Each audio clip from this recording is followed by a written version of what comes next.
Bring that back. It's so good. You know what grinds my gears? Rolling. Pedophiles. That's what it is. Need a letter with that one, huh? Oh man. It does feel weird without J-Dog.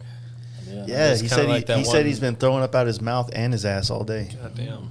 Yummy. So I figured at some point he should be done though. Throwing up, man. Yeah, and then he can just rally. You know? Dehydrated, bro. Sure. Dehydrated. We can give him a bucket.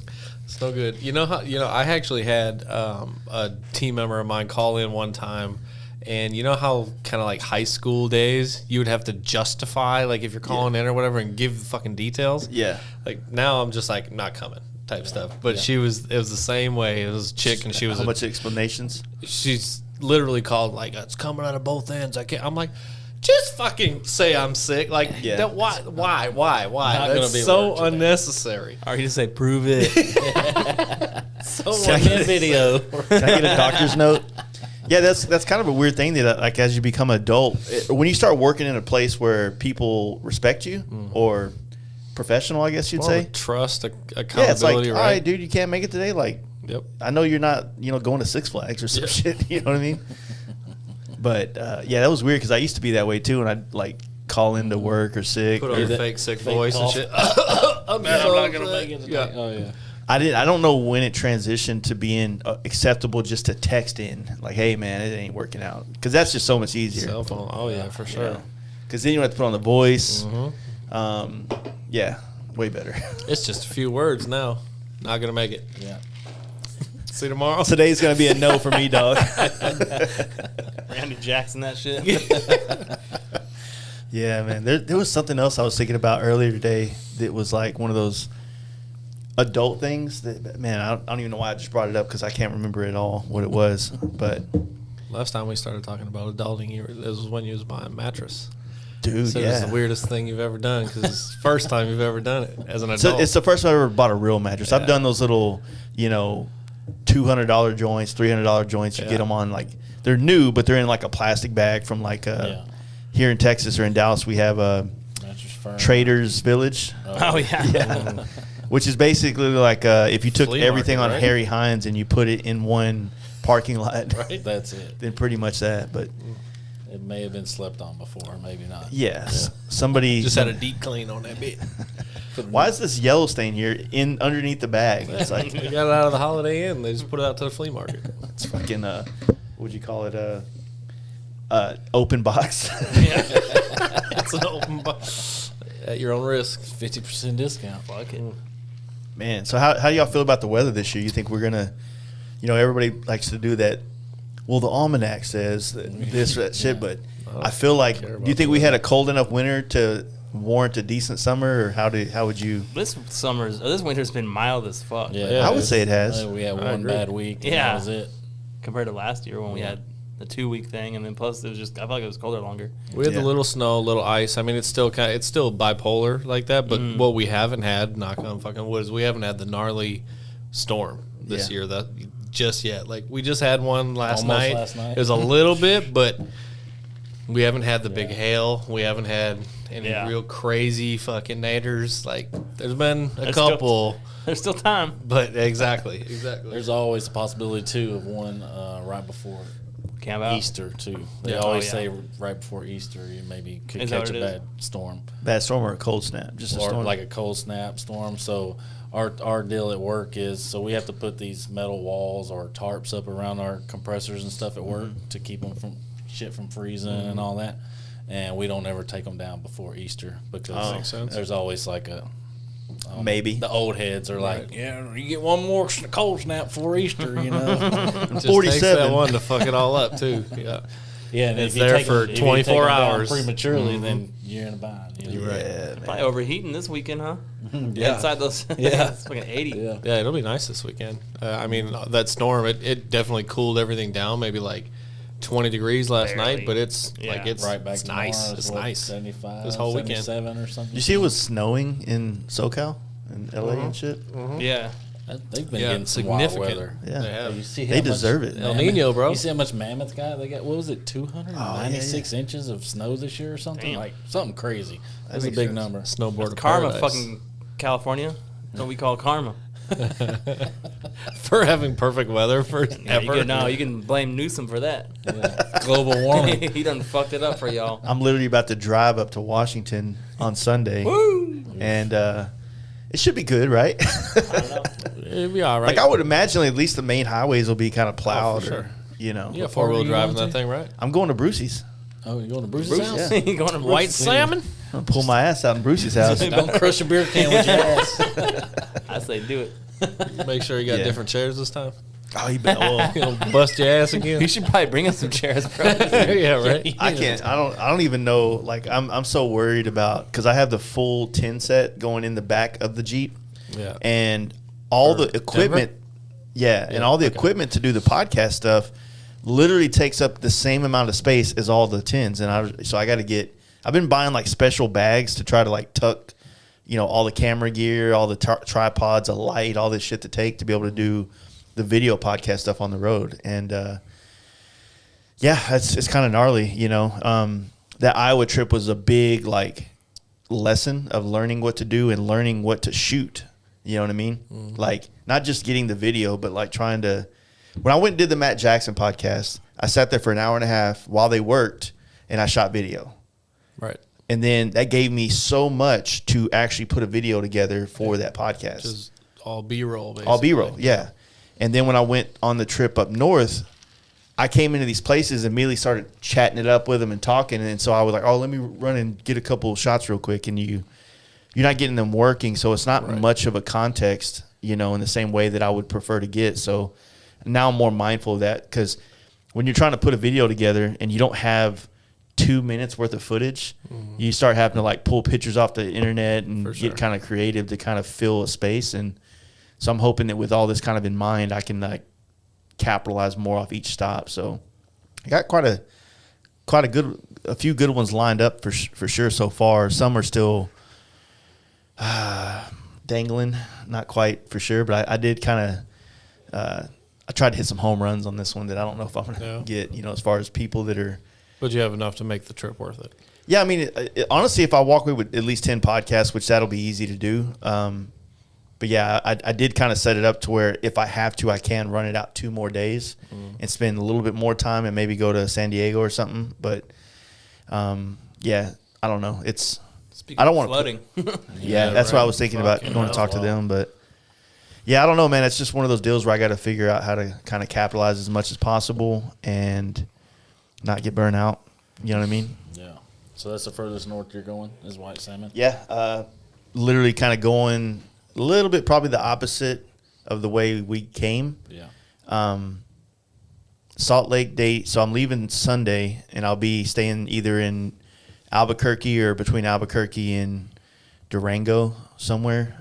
Probably if I go past Albuquerque, I'm just going to go to Durango. Let's just be real.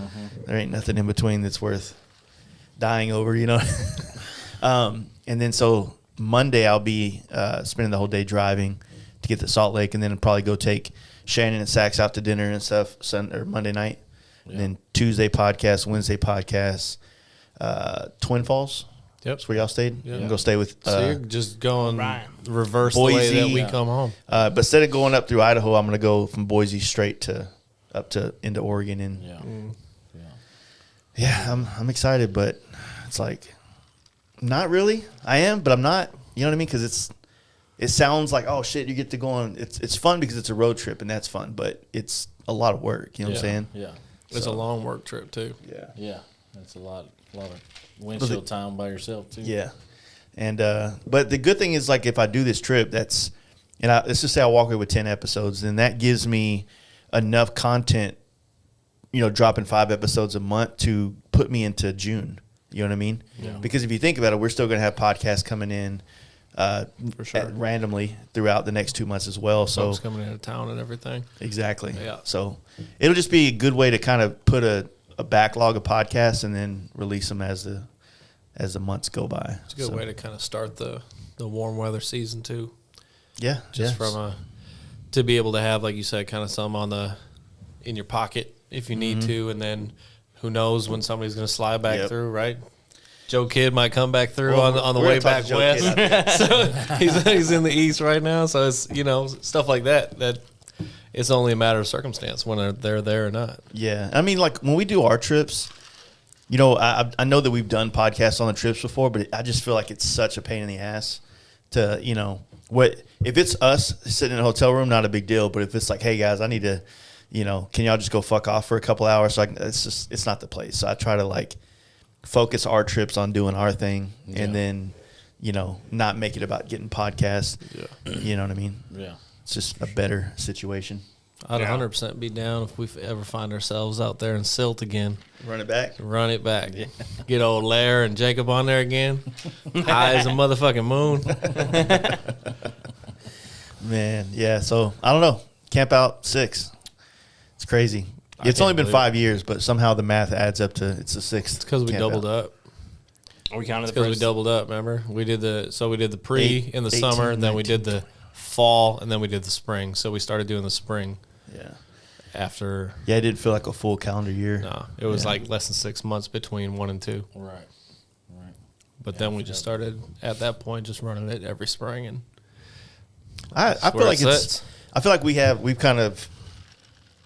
like we haven't been infringed upon much as far as like people trying to drop events on our days, or at least not events that really, I guess how you would say it, like that our group goes to. Yeah, really, it's kind of like in our world, our style. Yeah. Yeah.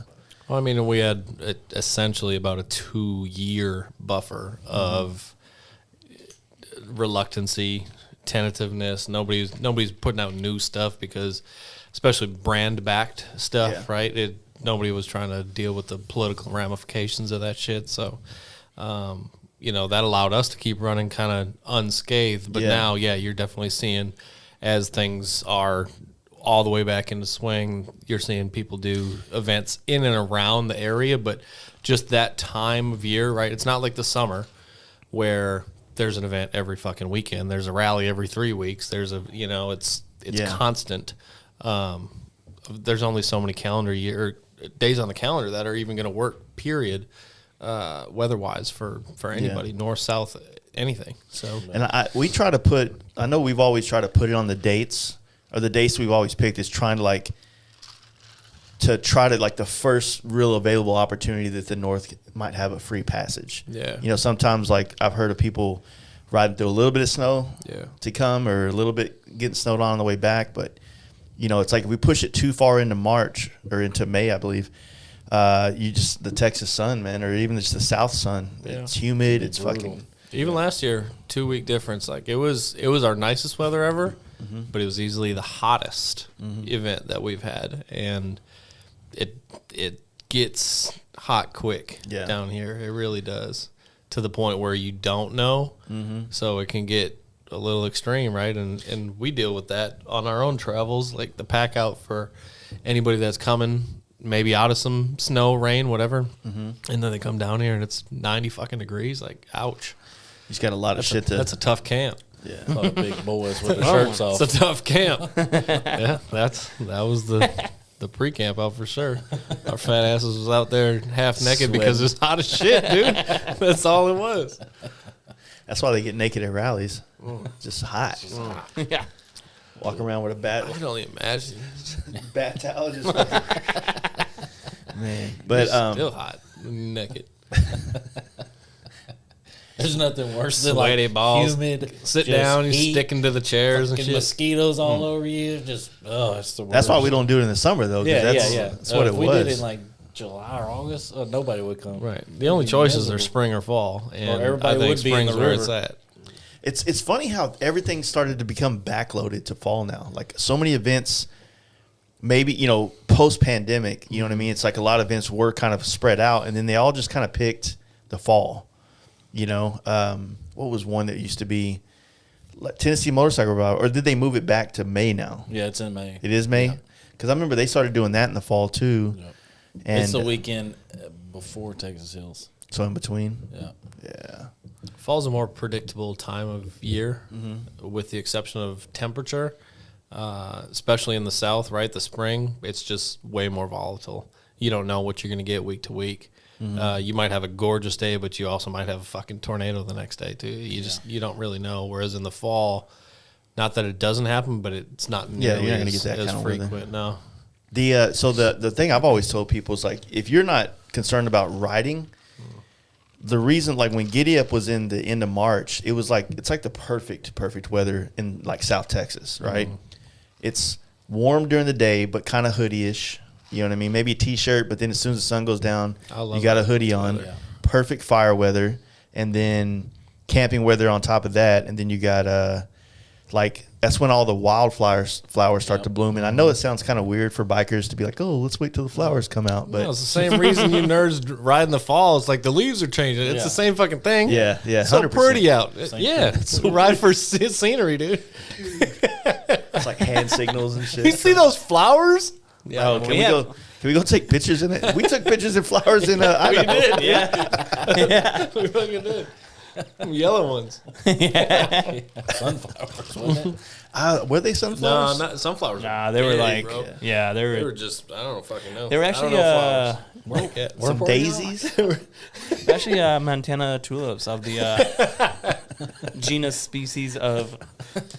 I got nothing. I don't know flowers. They were everywhere. They're just wildflowers, probably, but But it makes a difference. I don't know. It's just nice. And then, you know, FXR Mike used to say it with Giddy Up. It's just like that first event. You know what I mean? And I guess Daytona's that for most people, but Yeah, you know, for sure. Yeah, I don't know. For us, it was always Giddy Up. I mean, it makes sense, especially for people in the north, right?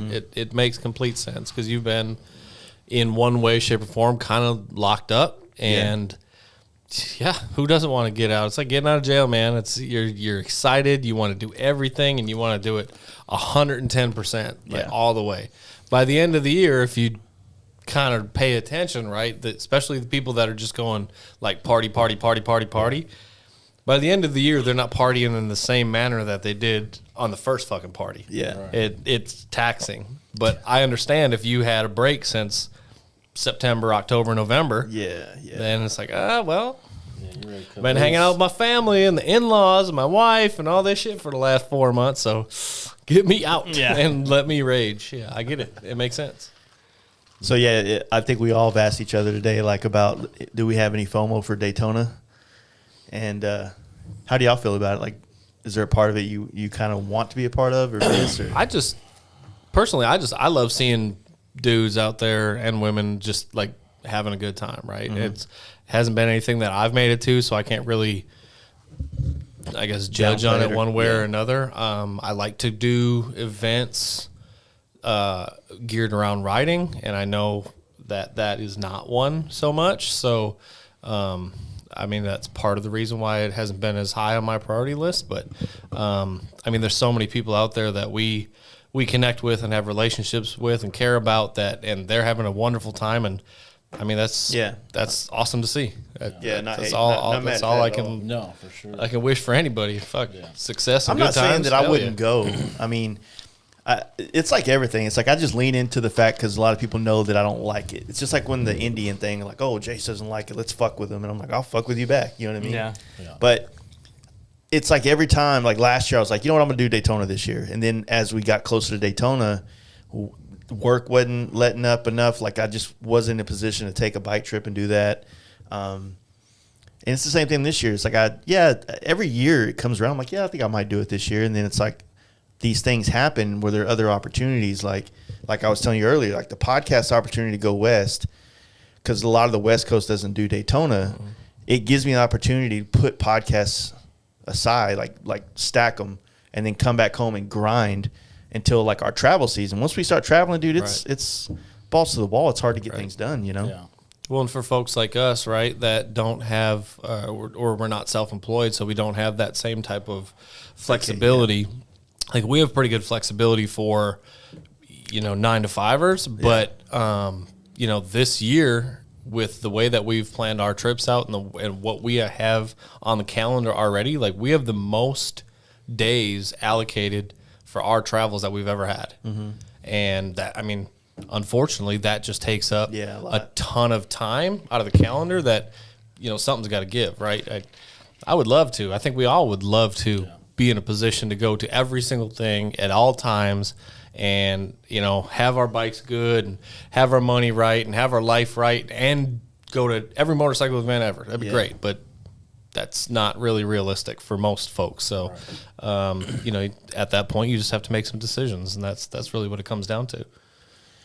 I always feel like I just feel like if I was to go to Daytona and like lean into the raging the way I know a lot of the homies do, I'd just be asking for a DWI. Well, nobody rides down there. Everybody Ubers everywhere. They do? Yeah. Oh, shit. Okay. Nobody's riding down to Main Street at night and going to Froggies or none of that, or cruisers or whatever. Everybody just Ubers down there. Like, I mean, you'll get those old heads, you know, that got to park on Main Street. And, you know, like Just like Sturgis. Just like Sturgis. Yeah. I mean, it's the same shit. But, you know, our group, everybody's just Ubering, going down there, having a Yeah, good that makes time. sense. Ubering home, you know. But That's what I would probably lean into that as well if I was to be down there. I don't know. We'll see what next year looks like. That's the case. We just need to fly down there. yeah, exactly. Yeah. I thought about it this year. Actually, I was. I'll rent a I'll ruckus. Just freaking fly down there for like Slingshot. Friday, Saturday, Sunday, or something, or Friday to Monday. That's- you know, and fly back Monday. I was Exactly. I would like, take. I almost did it. I want to take at least as much. The most I take off is like one day. Yeah. Because otherwise, like you said, we just got so much shit going on. And throughout the JD's year. like, "You can ride my dyno," and I was like, "God." right, and that's the other thing is people are like, "Dude, just ride my shit." But I was like, you know, like James said, I mean, the amount of days we have allocated this year it's Yeah. a lot. I don't hate anybody for trailing Daytona. I mean, No, not at all. I'll give that's your Yeah. free pass for the year is trailer to Daytona. Sturgis, you could do Especially that one from Texas, this is the worst ride ever. But yeah. There's shit. I feel like there's stuff that you could see on the ride to Daytona from Texas, but it's, you know, like you really have to get off the beaten path, and it's kind of all unknown, and you got to be in the mindset of for this type of, like there's parts of like Louisiana I would love to cruise through, some of that more old sure. shit, Yeah. you know. Get Like, down the that's what I was bayou. gonna say. If you dip down south to the coast, you know, maybe dip through New Orleans or some of that stuff. Yeah. There's some cool stuff to see down there. Right. You know, old history and stuff like that. But You could easily make it epic. if you blast the interstate, like you said, like what you always say, the tree tunnel. You know, you're just in that freaking tunnel on the interstate. Just Do you blasting want them. to, at the same time, like, do you want to, at 2 months into the year, like, have that type of, like, if you want to make this your big epic Yeah. trip for the year, You want to spend 10 days do you in want Daytona? to, do you want to or make that going type to of Daytona? commitment, and then all of a sudden for the next, 8-10 months, you're kind of on lockdown? I don't know. I mean, that's a choice for anybody. Yeah. Yeah. It's like when you first get that credit card at Best Buy, you max that motherfucker out. Well, shit. I needed a VCR, man. It's a good deal. But overall, I mean, I think obviously it's a great event for that region, and the East Coast goes hard in there because it makes sense for them to do so, and it's awesome to see people that we fuck with having such a great time. There's more shows, aspects, and stuff growing for Daytona. Yeah, that was the one thing. I Maybe feel like- they'll stick around, but Hangover. that's gonna make it the best part. Is the pre-show that Tony and Mark and them did, and then the hardcore show on Sunday, and then the Hangover show on Monday. Like, It's funny too. Like, think about it. We've talked about this so much over the years, but do you see it changing? Like our scene is starting to like become the shows that are the mainstream shows. Right, absolutely. You know what I mean? At the events, or I assume the mainstream. the hardcore show at Daytona is It's got to be probably wild. one of the biggest Yeah, nice bike shows that I've been to. It's huge. yeah. Which was They like, take up that whole pavilion at it's Yeah. not Ross Myers anymore. It's something else. But I feel like it's just everything trends, right? And this just happens to be the Yeah. new trend. You Yeah. see, and like you said, you just see it all over the place. and the ride to the performance show at that was it Space Coast Harley? Yeah. It's like an hour south or whatever. It's right at 100 miles or God, 100-mile drag race. the gnarly, the gnarly shit. It's I like bet. I would not be surprised if there's not 5 state troopers just lined up across the interstate this year, like waiting for these motherfuckers. Dude. Because it was That's just the worst. lawless. I mean, Hey, we're gonna have a lawless. performance bike show. Yeah, 100 Everybody's got miles to away. show off their fucking bike, Yeah. the Who's brand got new the fastest build. Who's bike? yeah. I mean, it was. I think there was probably like 80 of us last year, and Sketch, man. just I Keep was it just sketch. waiting for somebody just to die, literally, die. because they're can't, going. dude. It's like I want to say it's a 3-lane, it maybe 4 lanes, and there's bikes going in between cars on every lane. See, when we do that as a group, I feel comfortable because we 'Cause all I know know, y'all. Right. You know what I mean? Yeah. Right. But like just randomly, a bunch of Some dudes had random been dude stuck from in the fucking house for Arkansas 6 showed months. up, or- Yeah, I feel that. me and Kyle, we kind of was towards the back, and we first took off, and I was just like, man, I don't know if I want to be riding with these dudes. Like, they're just all over the place, like people swerving, missing each other, and I'm like, I don't want to see nobody die today. Yeah. And then we kind of picked up the pace, and we ended up Doing it too. catching towards the front, but me and Kyle kind of jumped over on the right side and hit the shoulder a couple times, but kind of stayed on those couple right lanes. You know, everybody else is mainly on the left lanes, but God, it was pretty intense. It's really just Jetty and fucking Justin. When Yeah. those two get together, Yeah. they just like exactly. Yeah. it's like the fucking ding, just bam, just it's go. But it's no different. So, like, shit, if anybody remembers back to some of our conversations, early days Campout, right? We used to talk about the fast group. Oh, yeah, And the kind of you want to enjoy the ride group. And it was a fucking buckle your goddamn chin strap, get ready to just do that. Just Right. tear this road up. And it was a life choice. It flat out was a life choice. If you're going to do this, be fucking prepared for the consequences, because anything can happen. Your life insurance It was better a be up real to date. fucking life You choice. better have your shit Yeah. together.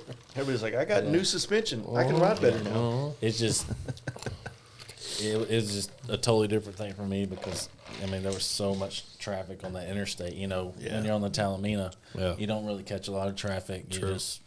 It's mainly bikes, but it was gnarly. Yeah, fuck that. I don't know. What do you think sketchier as a motorist that is not in tune with motorcycles at all Yeah. whatsoever? That's another thing. Do you I was think afraid it is screaming by drag race fucking or sport bikes or whatever, that type of shit, or 2,000 fucking stunt riders clogging up the whole road? I think it's safer for 2,000 stunt riders clogging up the whole road, because nobody's getting past them. Yeah. You know, you're blowing between people's doors and stuff. I mean, Those sport bikes, you don't hear them No. Exactly. Until they're passed. usually you can hear a Harley coming up on you or whatever, but Not I mean, fast enough. people still freak out and jerk the wheel when you go beside them or whatever. And it's like, what the? Just stay in your lane. Yeah, y'all didn't see. So the first down south camp out, we were all riding in. We kind of all just, there's 2-lane road. You know that 2-lane road that takes you from like Tallahassee all the way down to Inglis? Yeah. We're just cruising, and we come up on a car, but instead of like us 19 bikes getting over, we just get behind the car hoping that they would get over. Yeah. And they swerved left and then swerved hard right, went off the road and everything. Jeez. Just full, just like full I'm not panic fucking mode. stopping. Extra much? Extra. Wow. And it's like, you know, some people, I mean, does think freak about it, people like they out. just don't know how to drive. And They're you already know. a bad driver to begin with. He just oftentimes. left him there. There's so many distractions problem. for vehicle or for motorists, anyways, right? Whether they're fucking on the they're phone, on or their phone, and you eating come or blowing by whatever, them, blah and blah they're blah. just like, Yeah, could you imagine? I don't know. I mean, we're more in tune with it because of what we do, but if you're just out for a regular fucking drive, right? Yeah. You're going to church or some shit. You got your family in there. I could completely understand a panic overreaction, unintentional or not, that could have some serious ramifications Yeah. behind it. I mean, Well- if you got a bunch of bikes, even on Harleys, if you got a bunch of people splitting lanes, Yeah, man. it's only a matter of one overcorrection. There's not a lot of space. Most of us are on baggards or something that has saddlebags on it, It was, yeah. especially in a state where they don't lane split. You know what I'm saying? The thing too, so like even if the motorists stay We sound like old men. perfect, I mean, it's true though. Like if they stay perfectly in their lane, right? It's like you're playing a video game and you're sketching through or whatever. Yeah. There's always the element of start of a line and end of a line too. So when you have these gaps between vehicles, closing, and that last person is like, I can make it, I can't make it. Like there's either, and then there's any And then like everybody accordions behind tentativeness them. whatsoever, and it's just, Yeah. oh, bro. Yeah, that's the thing. So I've always wanted to say this, and I think that our group gets it really good. But every time when I ride with other people, especially when someone else is leading, like a lot of people need to understand, if you're leading a pack, you need to think like you have 9 bikes. You are as long as your pack. You need to so you think make decisions. 300 yards behind you, not Yeah. right where you are. Exactly. You know, because when you start like cutting cars off, then people get trapped, and then they start getting on the side. They start taking the shoulders, and that freaks people out more. And that's when they start calling the cops on you ahead. When And you have the dragnet. That's what I was going to bring up. That's what I was going to bring up a while ago. Was it New Hampshire or Vermont like- when we was in? And It was right before we got to Albany, New York. So somewhere in those like back roads where It was not but we having- weren't and we weren't getting even off doing- we were just getting behind them and then going around them whenever the cars would let us through. Yeah. And that was freaking them the fuck out. Yeah. You know, you have Like they'd never 9 seen it bikes. before. Yeah, we only had 9. Yeah, that is a good point. That like whenever you might be able to make it, but can everybody make it? That's that's a decision that you got to start thinking about. Yeah. It Yeah, gets but you can sketchy. just Like if split you it ride in the away. different positions in the pack, and you can understand the different risks rewards between where you are in that line. Right. Yeah. It becomes pretty clear Yeah. the front versus the middle versus the end. It becomes really clear the differences very fast. Right. Yeah. Well, then it really hurts the people towards the back too, because the cars are already pissed off, or they're Right. you know they could take some revenge out on those guys. You know, not trying to sound like a No, but they're the ones that safety are. oriented. I'm a safety guy here. Got You know, OSHA. they're the you need to ones- slow down. You need to stay in line. They're the ones that are kind of put at the most risk. Yeah, At the end of the day, exactly, right? exactly. Yeah. Because they're having to react to a move that or a decision, whether good or bad. Right. At the front, they're having to make that reaction. If they do irritate a motorist, then they have to deal with that motorist on the back end. Yeah. If they're doing some Did you- illegal shit just to get I up think- there, like it.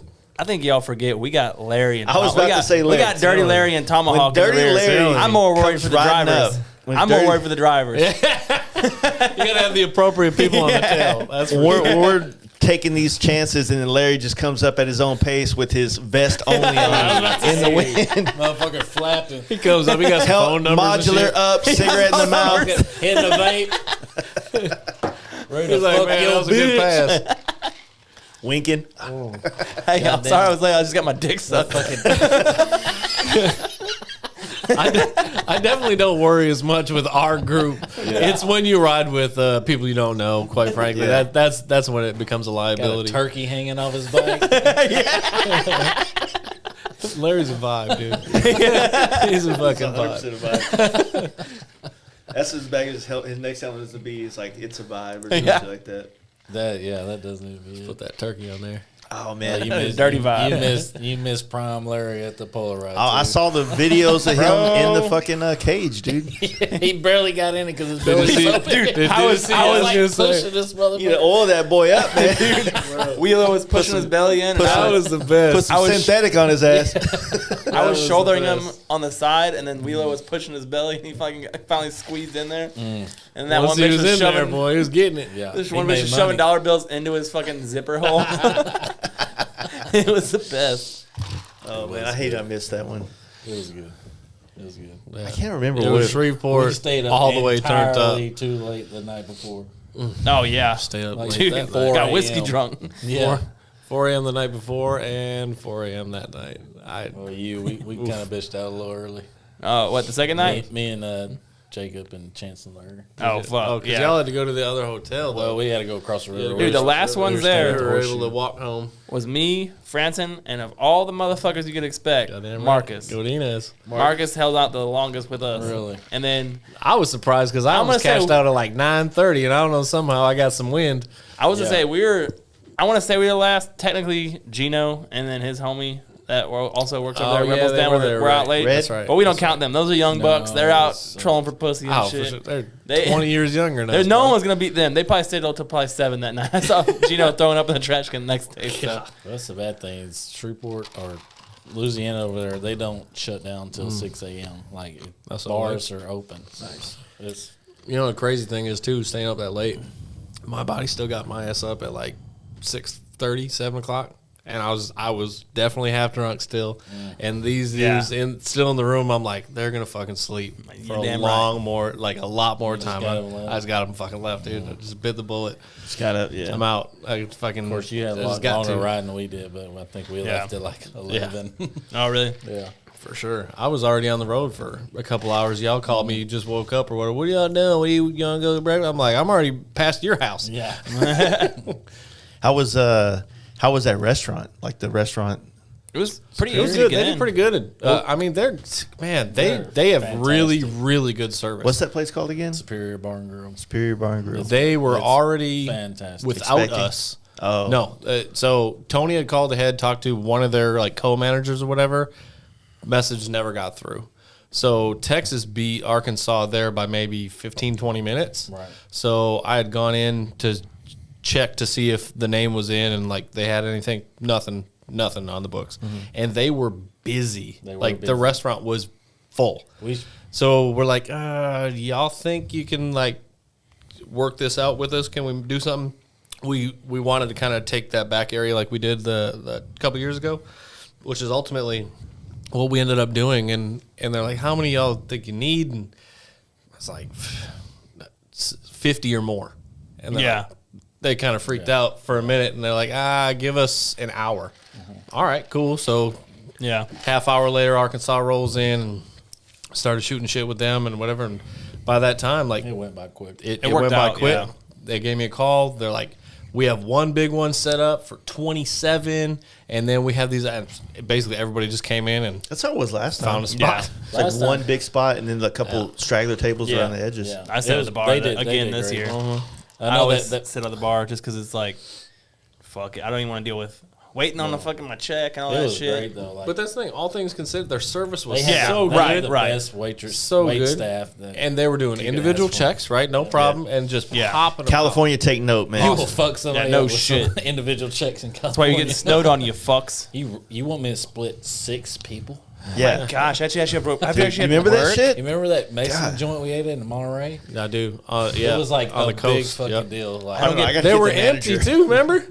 yeah, I don't get dead. a dozen people in there. There was Dead as concern fuck in about there. splitting our check. I don't get paid enough, all right? Yeah. I get paid Yeah. $27 an hour as a waitress over here. Yeah. I don't have time to wait on you, all Probably right? because they wanted their guaranteed Fucking gratuity, which fucks. Superior Bill built in, which is of course expected. Yeah. Yeah. And they got They tipped killed on it. top of And it. Like they tipped. killed dude, it. they Yeah, I were tipped on top of it just amazing, 'cause- amazingly good. Yeah. And They've always- for all those people, I think there were 3 servers, maybe 4. Yeah. This one dude ran a table of 30. It's fucking just you. It's so good. You remember that dump truck we couldn't quit staring at? Yes. Yes, I do. Oh, Is that your yes. pictures? Yes. I do No. remember that. Come on. Bro. Caught a fucking shadow. I thought a blimp was passing outside or something. No, that's the No, thing. They've been known. They've had a reputation big old for butt. ever since I can remember of being just great staff, great drinks, great food. They Just- let It's it the down. Chick-fil-A of a Mexican restaurant, huh? yeah, it is. Really is. It really is. I've never had a bad service there. Man, I hate I missed it. It's at the time going into it, I was looking at all the things I had to do getting ready for this weekend. Yeah. You know, I had to get helmets shipped out for Daytona, which I was able to get all those done by Wednesday, get them shipped out, and then had to re-clear a lot of parts of my bike, fix chips, get those dialed in. The video podcast, editing them. I'm not that good at it yet, so it just takes like so long to do and shit. So I was just kind of freaking out. How am I gonna get all this shit done in time? You know. Yeah. And yeah, I'm glad everybody showed up and showed out. You know what I mean? Yeah. It was awesome. It was good. It was a good time. Fuck. We only went to Same bars y'all went to the first pretty time. much. We, went We to that added little 2 Irish more. Pub. We added 2 more. Yeah, we went to And then we the went to Larry Flint's. fuck was That that thing Phoenix called? Club. Yeah, there Oh, was. yeah, that was the no, one there's that all there Larry was was 2. dancing in. There was 2 bars this year that were added that were like legit. Like it was. We started off at that Fatty Arbuckles, which is the Irish bar. Yes. Yeah, I love that. And that was place, kind of man. like, it was great. fun. I think it was fun the first year because it was like the only bar that was open. Yeah. And this year was fun, but Well, we they actually didn't have any food started this at year. the hotel, remember? Oh, yeah, that's true. We did Because start at the remember hotel. that wasn't open before. Yeah, there's a round hotel bar Dude, there. that was the wildest shit. We just stayed there I've for ever 2 seen. hours. I ordered like 6 drinks from Oh, that dude. hotel bar, Yep. and he never asked me for money or Yep. nothing. None of us. Yep. I think Like- it's just like a thing with the hotel. We are from Louisiana. Well, it's a casino. Casino. Yeah, but you're supposed to only get free drinks inside Yeah. the casino. Hey, You're whatever. automatically I am getting not one. complaining. We will be back. Dude, Right. it was wild. Like Yeah. there was And we got tuned up. all of us just around this little circle bar, and Right. people just ordering drinks left and right. And I think he just got overwhelmed. He's just like, "Fuck it." Yeah. So we went to Fatty Arbuckles right after that, and we stayed there for a little bit this time, just We because it did was stay. like there wasn't Yeah. they didn't have food this time. Yeah. Not as And then long. literally like what happened was I think Bobby Johnson went right next door to this new place that had opened. Like they're only 2 weeks Dang, I old. forgot about that Yeah. place. Oh, And they shit, had I forgot food. about that place. They had the good, like badass food, and then like there was like 3 people behind the bar, and they were just like, I think they were talking to him. They're like, "Hey, y'all got some people that are hungry that want to come over here? We need some people over here." And he was like, "As a matter of fact, I do," and we fucking swamped that bitch. I'm your man. Yeah, Dude, and there was yeah. Say like, word? yeah, We had that Fatty Arbuckle. I totally forgot about yeah. that place. I forget the name. That place was The place right next door, you're saying? yeah, the Yeah. place right next door. It was called Generals with a J. Oh, really? Yeah, and it was really good. There was badass, and then they talked about Phoenix, which is that club with like the disco balls and the dance fucking club. That's where Larry got in the cage. yeah, the go-go Nice. cages. I think we need a disco ball for the camp out on the stage, and maybe one cage for Larry. You're not wrong. Get him a collar, like a leash on it. Yeah. Better not if Fam MC shows back up, they'll put his ass on the collar. Yeah, the whole campground's a disco ball or disco cage for Larry. He was walking around in his drawers last year. Just his drawers and his You vest. think you are hang 'em high? Shit. He's a little longer than Justin. He's ready to get that So- beat out. This year, camp out week. I know you haven't been yet, but we feel pretty good about the new bike night spot. I feel like it's Oh, yeah. Yes. legit, 100%. I 100%. So new camp out camp out week starts off on Tuesday, which will be the 23rd, I believe. Wait, 24th. Oh, I hold have up. to look at the calendar. It will Tuesday before camp out. 25th. be on Tuesday. It's a 25th. Tuesday. Yeah, Mm-hmm. April 25th. Yep. Okay, 25th. Cold Beer Company, and we'll be kicking it off just like a normal T-Bar Tuesday we've been doing for 5 years now. Yeah, Trey went and did some legwork, found this. I mean, we've been going to the Cold Beer Company for a while, but he talked with the owners and the managers, and we've had 2 bike nights there so far, and it's like It's good to be back in Deep Ellum. everything. Yeah, it's good to be back in Deep Ellum, Very and it's much. everything that we've been missing from these other places. Yeah. You know what They're I'm saying? super chill about Ton- it. The weather super couldn't have been chill. better. Accommodating, right? weather could Accommodating, not have been super better. chill. Yeah. Big What- bar. What about that shit? That Tons broke out of the motorcycle first week? parking. They was cool with it. Chilling. Yeah. Chilling. Well, we already talked to one of the cops. The guy, they know some of the police officers there, so it was like the cop was parked up across the street, but he called his buddy and he was like, "Nah, y'all are good." It was also Fat Tuesday. So Yeah. So right now in Dallas, they're having this whole takeover thing going on where they're Yeah. trying to crack down on it. So any kind of burnouts, people really? doing shit like that, they're like, it's kind of like a red flag. It's like a rape, right? So they're like, psh, and they're just like pouncing on that shit, right? So, but yeah, we had it. You know, like I said, I think the first week we had about 70 something bikes. I think we had another 70 bikes this last Tuesday, and I'm sure I think that a lot of you guys are still in town, so this Tuesday will probably be, and we have good weather again Tuesday. So, you know, we'll see how it goes. But yeah, that's going to be where it kicks off. And there's plenty of people, for people coming into town, whether or not you hit up Trey. I think last year, like all the dudes, like, We had like 8 dudes at the fire. Borrelia's, how is Brian, that? That's Borrella. it. Borrella. I like to say Borrelia. I don't know. It sounds there's more no I in there. Borrelia. BARELA. Borrella sounds pretty badass too. All right.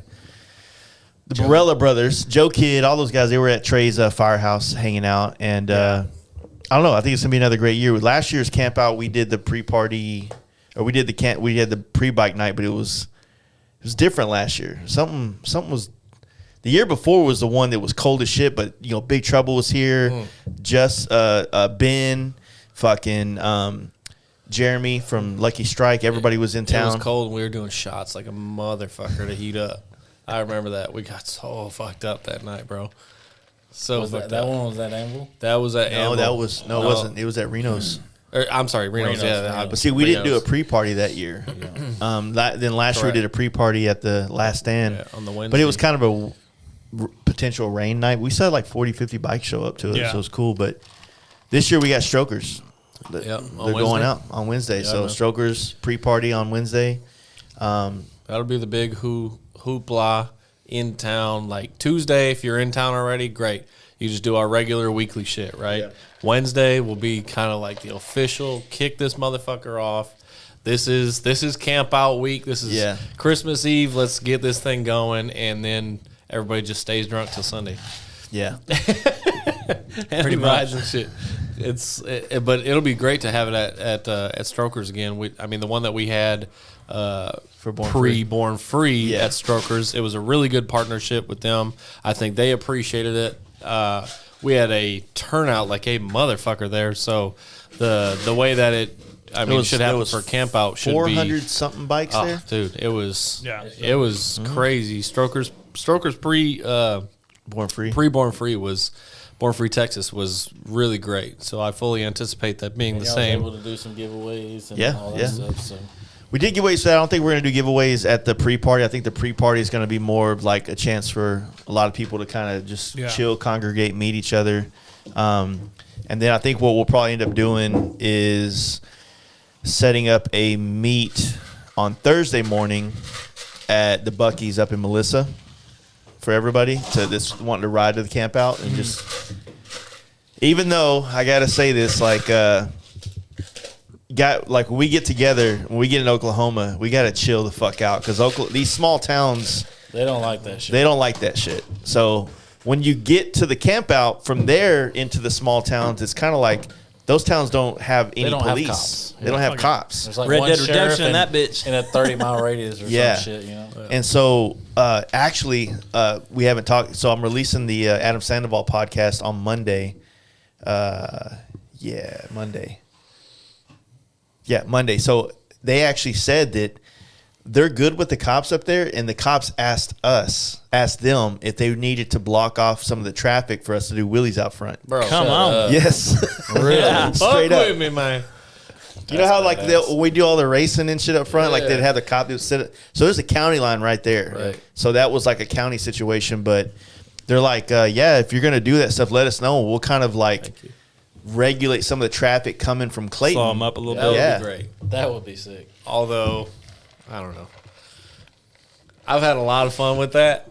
It's not the best place to do it's- anything. No, it's a big Given deal. the fact that it's getting as large as it is, to actually Sanction. sanction it, exactly, endorse it. I mean, if motherfuckers want to do that shit on their own, by all means, nobody can stop you, right? Yeah. But bringing 300 people up to the roadside to watch people race into oncoming traffic when they're half drunk, you do the fucking math. Like, Yeah. I was one of those people a couple years ago, and I'm like, yeah, all right, dude.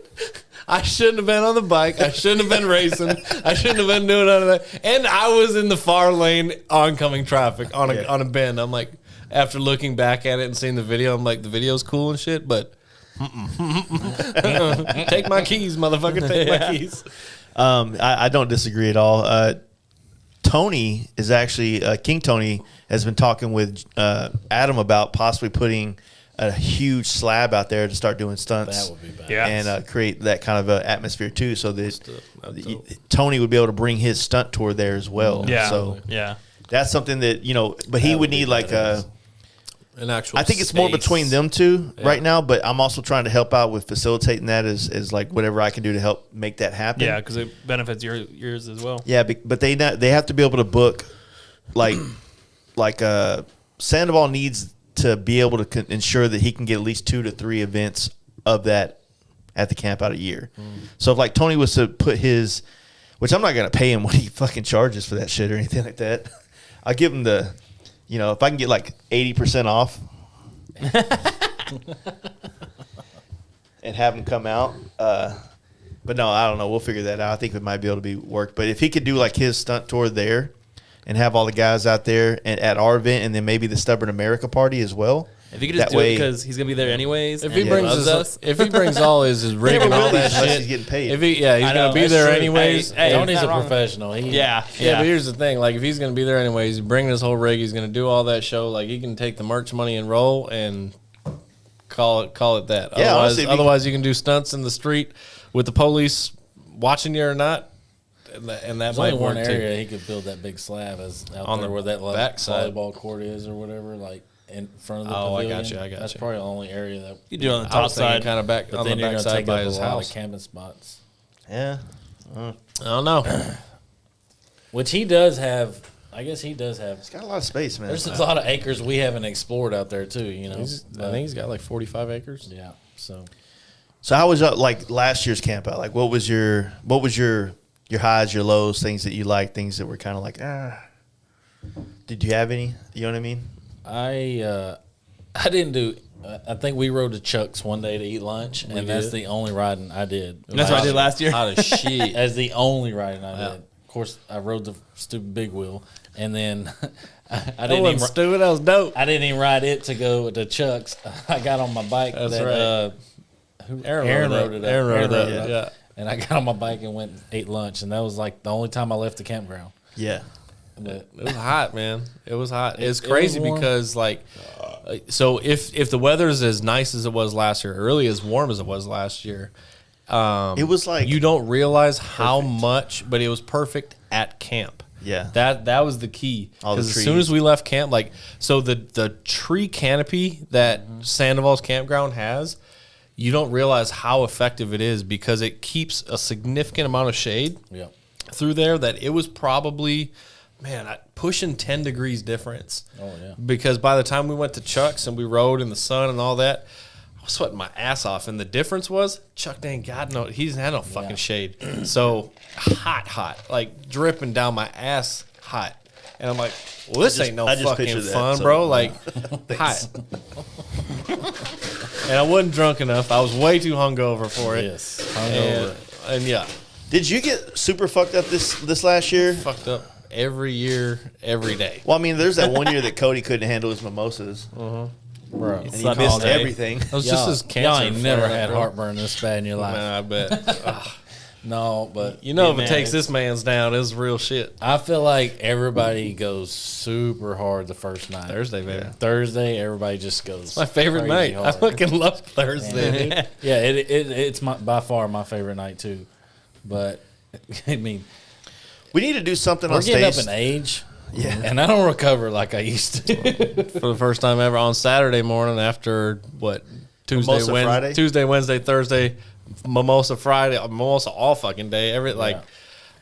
Saturday was the first time I've ever done an IV just to get myself Oh yeah, I got pictures of that. kind of right. Doc again. brought one down. Dude. Doc told me that there were some of the worst veins he's ever had because I was so dehydrated. They were like ungettable or whatever. I'm like, I fucking believe it, dude. Veins like I believe it. got them Barry Sander veins. Yeah, that would I would say the one thing that I loved everything about the camp out last year. I think that once again we doubled the numbers. We had 0 issues, no fights. I was going to touch on this too. I think there was with more people, you're going to have more issues, right? Mm-hmm. Just in general. But there was a little drama last year that, I mean, just we're all fucking men. We all have egos. I get it. But, dude, we don't need that shit there. Yeah, we don't not at need all. any fights. We don't need any bullshit there. Leave that shit at home. We're all there to have a good time and fucking ride motorcycles and party. Yeah. Like, just leave that shit at home. I guess I was already asleep. Yeah, I was already asleep when that happened. You were. It was late night. It was late. It was 3-4 a.m. But just it's I was there. unnecessary. There was no. There was no I'm sure reason there for wasn't it. like cause other than everybody was very liquored up, right? And they're able sometimes to at when that least happens, it's just hash it out on their own. Oh yeah, But still, yeah, it was. yeah. At the end of the day, I mean, think. Should we bring boxing gloves? No, Well, not for that. not specific going situation. to lean into none of it. That's That- what just that's let somebody going to have it? start those situations. Because that's yeah. like, Dude, you want a box? yeah. To me, it's more of a like I understand everybody's going to be their own person and everything, but it's kind of just like anything else. Like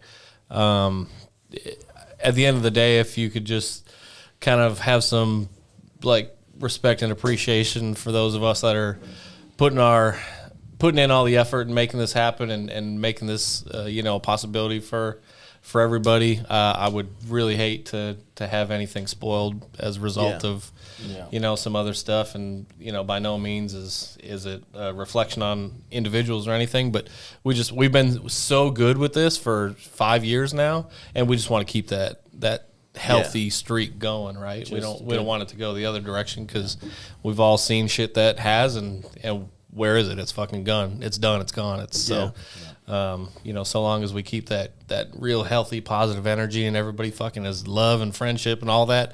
Oh God, this is endless. This is endless. Yeah, and it was girls and guys. You know, it's both Had a lot sides. more chicks this last year. For sure. I Happy think that's a about great that. dynamic, quite frankly. I think it's one of those things More that chicks, more drama. well, we just said it before. Like, to me, it was more of a representation of just like the community as a whole. Yeah. You know, because for the first time we had females that were not directly attached to males. Yeah. Right, and that Yeah. that is our world, whether we want to acknowledge it or not. And it's just the more people that we can have that are just about the fun and success and having a wonderful time. Fuck, that's good times for everybody. Yeah, I mean, I could care the less. Campout is like it's a stage for people to come and create their own experiences on, right?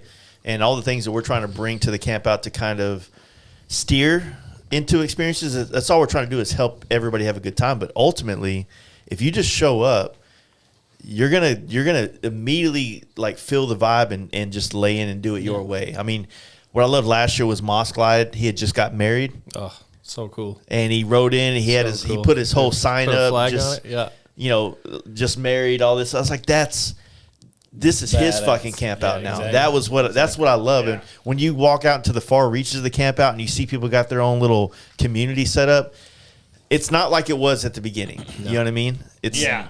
Let me get this. It's not as picture. intimate as it was. Skirt. Oh, yeah. What's It's this? not that anymore. This was Oh. Cody Melton got this for us a long time ago. Number Can you one. see it on there? No, that's 2, ain't it? I think it's 2. Oh, yeah. So we got Tara Lynn. We got this. This was the year Craig, everybody was doing mullet the Craig. mullets. Jose, yeah. Jose. What year 2? So I think that is year 2. Or the year year I 3? met- It was- Maybe year 3, 2020, because that's 3. Yeah, that's Is COVID it? camp out, right? It might be, man. Oh, Actually, you know it what? is. It That's is Cody. because Because he that's made the those last time stickers. Cody Melton come. Yeah. Was Yeah. that okay? Yeah, 3. Because I had my leg was fucked up on the 2019. Where's one. Kyle? Is he on a scooter somewhere? No, that was that was the year before.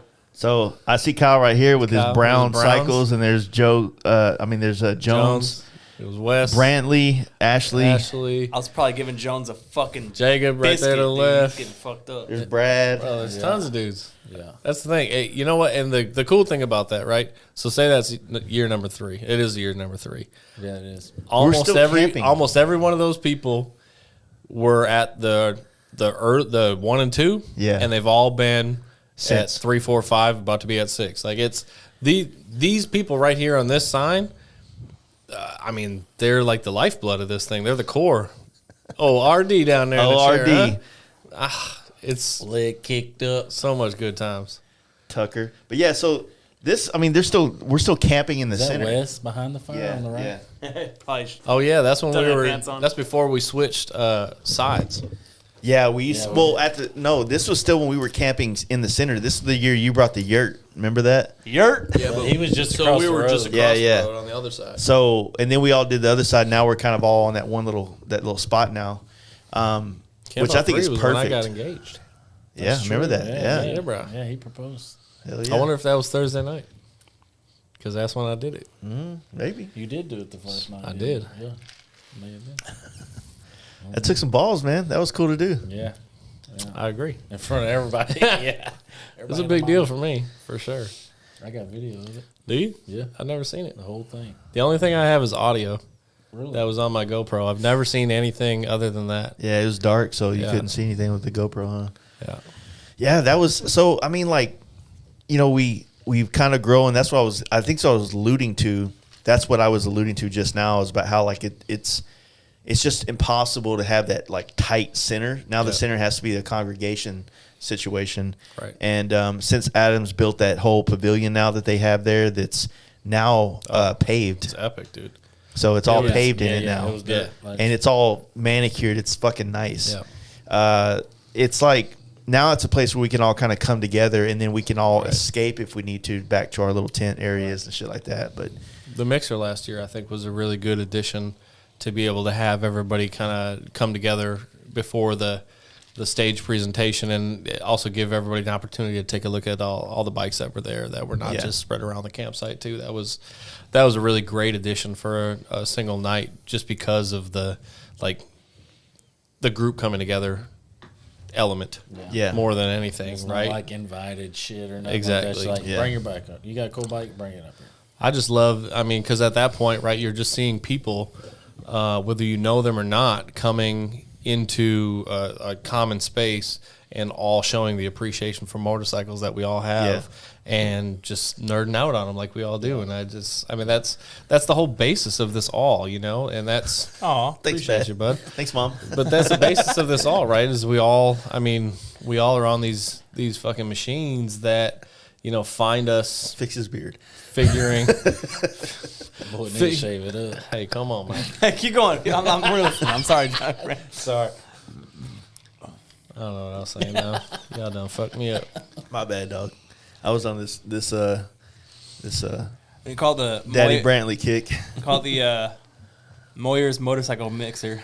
Moyers The motorcycle. MMMs. Yeah, MMMs. Well, I think that when Sit Down Steve came the prior year, and we had the stuff on stage. That was the first time we did What year anything on was that? stage. 4, right? That was 4. four. Yeah. 4, yeah. So when he came, we did the things on stage. We had giveaways, and then we just immediately like, oh shit, like this is a thing we can do. You know what I mean? Like, it was kind of like everything that we've done as a group with this camp out has been a natural progression of like adding things to it. You know what I'm saying? And I felt like that was a good thing to do at the time. And this last year, we just doubled down on that whole situation because we saw that was a way to get people back to the center of the campground and something to look forward to every night. And people right? really, really What's a way dug to, it. Really dug it. I think it's a way to just show some appreciation for people's effort, too. Absolutely.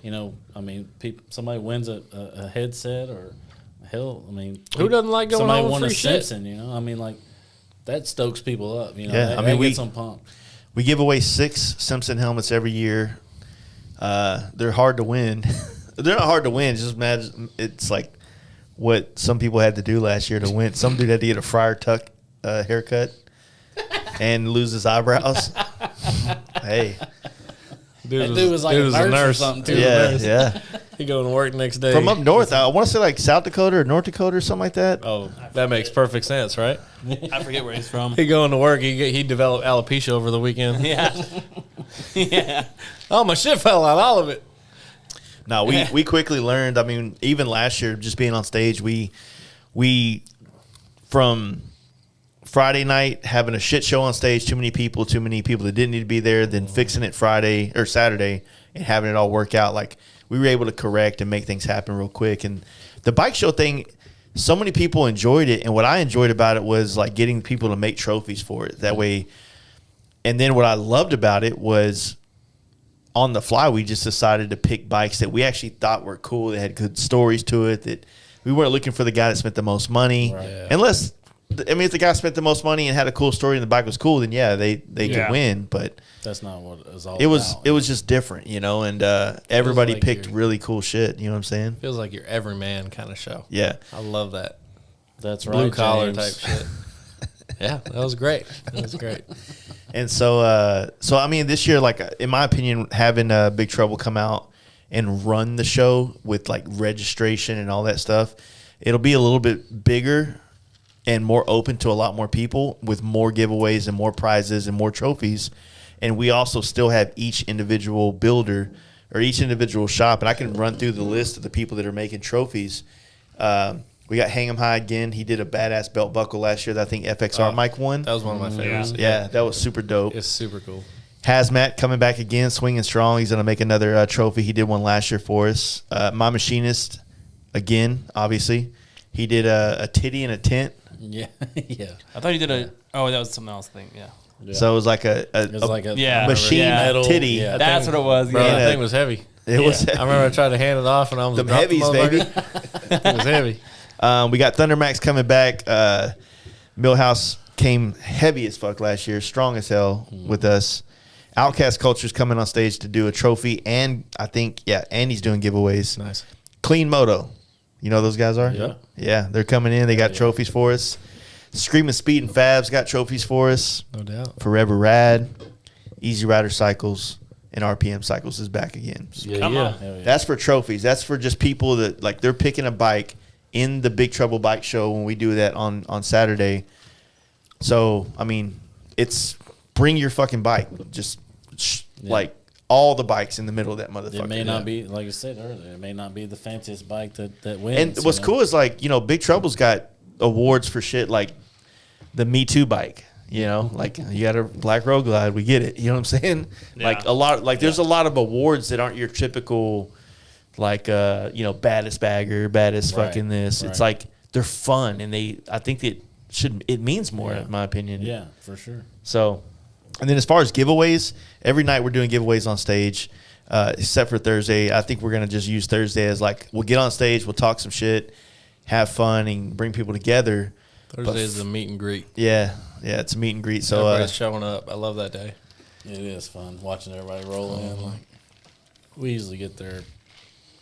I feel like we usually get there 4 or 5 o'clock. You know, and just steadily, just people rolling in all evening, all night. yeah, you get there 4 or 5 o'clock, and we're the ones holding you a camp spot. So it's cool. I appreciate it. I plan on getting there about Y'all 4 or gotta 5 get o'clock. there. Show First up. of all, my wife was already there. Oh, she was. Yeah, my that's shit right. was set up, son. Yeah, you motherfucker. Shit, I'm gonna just get off work and go. I just show up and hit switches on you bitches. We sure did, too. We sure did. That thing didn't move all fucking weekend, dude. just blocking half Just the road. digging a hole. Yeah, you didn't even get it out of the road. You just I wish it would have ass rained end and of it just was sunk sticking into it. fucking Oklahoma Yeah. earth. Oklahoma. just Mother Earth took Cody's bike back to where it belonged. Bitch got some roots. Yeah. Campout 15. So we can sacrifice it. Burn it like Larry's helmet. no video, Hell yeah. no videos. That that way his bitch- insurance can fucking go. Hey, through. that's a new competition. Who's gonna fucking airmail their shit into the river? That might actually work towards your insurance. Ghost My ride that bike was whip. burnt by racists. I said no, and they said it's gonna happen. Fuck this white bike.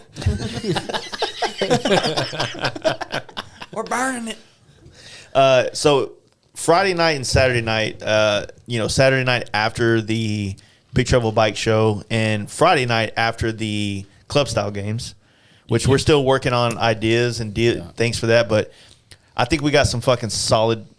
I got a solid set of trophies for it, and I think we're gonna do teams of 3. So if you got club style Tennessee, Arkansas, Texas, Tennessee, that's all that already. Yeah. Illinois, North Carolina, just fucking everywhere club style. 3 people from each one compete, and I think we're gonna like the winner of the whole thing will get like a pretty cool trophy. I don't want to say what the trophy's gonna be now or the prize will be now, but it'll be worth it. Yeah. Let's put it like that. If it's not, it's gonna be fucking fun. So It'll be fun, and we're still working on the games, but it will require you to not do anything on your bike. In case So- your homie's on the mouth. no, for sure. It's more like Physical act. it's more like double dare, like physical challenge. Yeah. In case your homie's on the Yeah. mouth. Tongue kissing. Who can kiss No one longer? entered the contest. Bro, that's Oh, that's a good one. that is a good one. Watch out! You gonna turn a couple dudes gay this weekend. I'll tell you what you're gonna do is not All have 3 a of you guys contest. got to tongue kiss each other for the longest in a triangle. Hey, Club South Illinois is the only one that showed up for the contest. Where'd all these club style Sorry, I didn't Arkansas pick the dudes name. I come don't from? Just the kissing challenge. But as far as giveaways, in Close this- out Arkansas would have been a better one for that one. Sorry, Illinois. Hey, what's the group out of San Francisco? They're Sapphires. the fucking satires, right? Sapphires. I think it's Sapphires. Fucking Sapphire's gonna roll in deep once they hear about this motherfucker, boy. Yeah. As far as giveaways, so we'll be doing giveaways each night, and the giveaways are basically these brands are going to be doing gift cards to their websites. I don't know if they'll do a lot of products because you never know. Like you don't want to give away a said product and it's for this bike, but then that person has a sports. So there'll probably be a lot of gift cards to different brands. But of course, we got My Machinist, we got Simpson, always coming in strong. Outcast Culture, they're going to be doing some giveaways. Lexin Moto, of course. Clean Moto is going to be doing some stuff as well. Screaming Speed of Fad, Lindahl Brakes Hell yeah. is throwing some shit Come for on. us.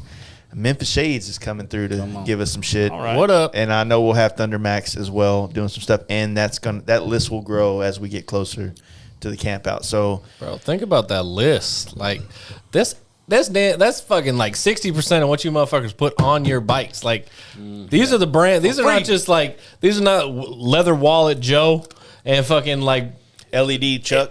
I'm saying like these are brands that you fuck with. So come on, man. I'm just saying that shit's strong right there. You're in my view.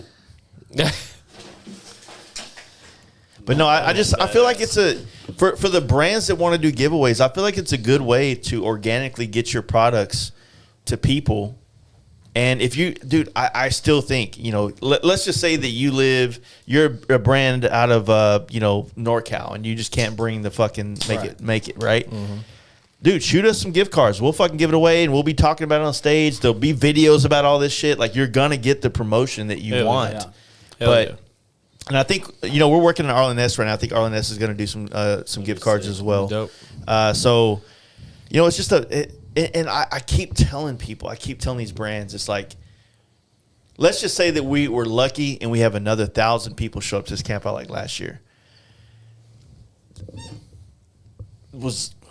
I'm asking this question because I don't know, so it might work in my favor or not, but was there 1,000 people at the Hardcore Cycle Show in Daytona? Maybe. There's a lot of people in and out through there throughout the whole day. But it's attached to Daytona. Yeah, it's attached. Yeah. It's not. They're not. I wouldn't say no. There's not 1,000 people there for the show, but there's hundreds and hundreds of vendors and It'll probably be bigger this year too, though, just because of I the think hype so too. from last year.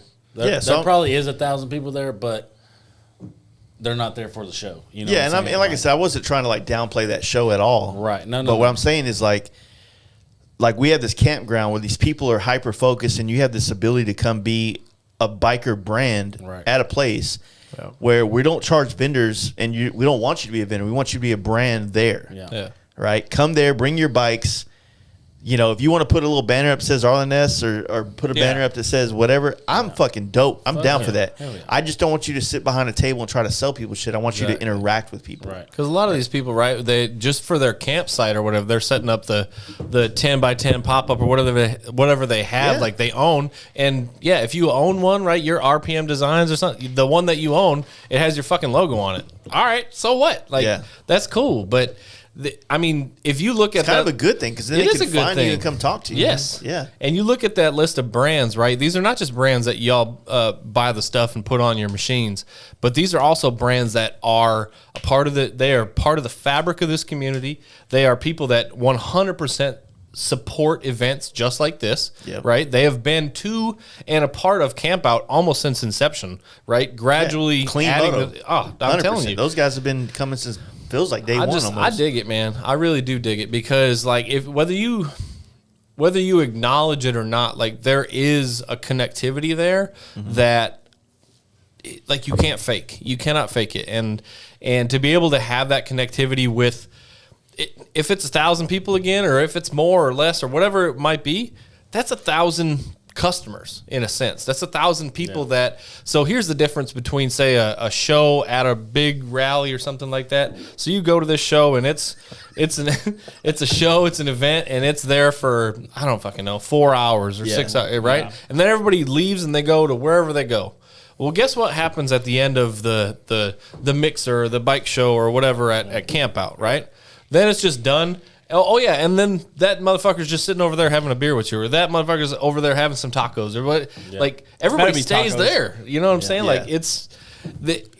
It's very much part of the community, and it's very much part of this event, and that's why our event works in the way that it does. Yeah. Well, probably already 80 or 90% of these people probably already run your products on their bikes anyway. So if they can put a face, a name to a face or whatever, Right. It's just good interaction. Yeah, I mean, a lot of people do probably run their products as well, or it would be the deciding factor why they decide to stick with your products or go with them. You know what I mean? Exactly. Not to take anything away from Justin, but a lot of his upbringing of his brand started through not just our camp out, but down south and him being a part of this stuff. And it's like, yeah, I get it. If you're a huge brand, you know, maybe this is just another stop on the big world tour. But if you're a small brand trying to get your shit out there, dude, we're trying to fucking put you on the stage. Yeah, man. Yeah. What's your bike shop called? Come fuck with us. Yeah. You want to do a trophy? Reach out to me. Well, Justin also, the first camp out he showed up to, he wasn't full time my machinist. No, yeah. Now he is full time my machinist. Think about Because that. That's I'm not. that's Yeah, I'm not crazy. saying it's because of Oh, that it's either. 100% because of But us. it's a lot of support has come from the community. So Boy, got a sticker on the trailer now. yeah. Boy, he moving up in the world. He got a full blown cargo trailer. Got his goddamn shop built. Got these fancy LED lights and shit. You can't see shit because it glares off all the paint, but But that's, I mean, quite frankly, at the end of the day, whether it's Justin or any of these other brands, right? You hit it on the head, and the fact that it's a great place. It's almost like a safe haven for small businesses to be able to just promote with no agenda, anything, right? And then you just have cosign after cosign after cosign after cosign, right? Before the internet or before any, right? The strongest method of marketing or whatever is word of mouth, right? This business does good because of this. This business does good because of that. And if you continue to deliver and you continue to have a customer base that can co-sign on you, not only as a company but as an individual because of the interaction that you have as a small business owner, nobody can touch that. Yeah. You can't, like, the big businesses pay for that, right? They pay a lot for that. Small businesses have to put in that legwork, the fucking effort to get there, and you earn that. That's your currency, is showing up, being present, being a part of, right? You're not buying it with dollars and cents. You're buying it with fucking handshakes and smiles. Like, it's... I think it makes some brands that say they're bikers put their money where their mouth is. Exactly. You know what I mean? Like, you're really about this life. You want to go ride. Like, you could be, you know, like we were talking about before the podcast. Like, if said brand wants to do their own ride from the Campout through the Talamina, and if you know, hey, you know, for instance, Easy Rider Cycles, we're doing a fucking FXR ride from you know, the Campout to Talamina for this and that. If you want to go on this ride, like, I'm fucking down for that. For sure. Yeah. Do Get that, after it. please. Some dude from Iowa that's like, yo, all I want to do is ride my bike with goddamn Randy from Easy Rider Cycles, and he wants to do it. Like, that's putting them together, putting them in this same forum, and being able to accomplish something like that isn't always available. That's what I'm How do you saying. touch it? I feel like it's one of those things where I want brands to come, but I want brands to come in a different way than I think they're used to, especially older brands. Newer brands, Agreed. Younger brands, like, this is what we want to do. Right. But, and as somebody that's done podcasts with so many of these older brands, especially the ones that are kind of, they've been here for 15, 20, 30 years, they lose this connection to motorcycling because they always associate events as in, like, there's a table between them and the customers. Business side, yeah. But what if you got a tent? What if, for instance, what if you're so-and-so cycles or so-and-so whatever out of whatever place, and you got your tent, you're hanging out, you're drinking, you got a margarita machine, you're giving people margaritas when they come by. Do it. Fucking do it. Like, it's, all you got to pay is your camping fees as a brand. That's it. Yeah, you're not paying for a spot. $15 a night. I think it's more now, inflation. Yeah. I think it's like $20 a night Okay, now. Thanks a lot, $20 a night. Scram. Thanks, Biden. Like, yeah. Let's be real. Thanks, Brandon. That's nothing, Yeah, but, right? I mean, I've heard to you- tent camp. $60. Come on, I've heard you $60 say it for a a full million weekend. times is how many the big brands that are disconnected with riding bikes anymore. You know that it's a thing of the past for them. It's all about money and business at that point. You know. Yeah, it's like, well, how much money can I stand to make on this trip here? Yeah. Is it worth going? Like, well, let's say you are a big brand and you do have an 18-wheeler and you can come set up this Taj Mahal of motorcycle parts. Don't do that. No. Just bring a fucking pop-up tent, trailer your bike, because we know you're not going to ride it, and and come set up and fucking, you know, just touch back into the roots. You know what I'm saying? Right. I don't know. Just come have a good time. Yeah. I don't know that it's necessarily happened yet, but I would love to hear a whiskey's kicking in, revitalization story. You know what I'm saying? Like, say somebody who is in the industry, who's been in the industry for decades, they love it, but they've lost the passion, or they've lost, you know what I'm saying? It's all about the balance sheet. Yeah. It is, I'm going to Sturgis and I'm going to pay $20,000 to be there, and I'm going to leave by making 30 grand. So it's been worth my trip, right? And it's all about the X's and O's.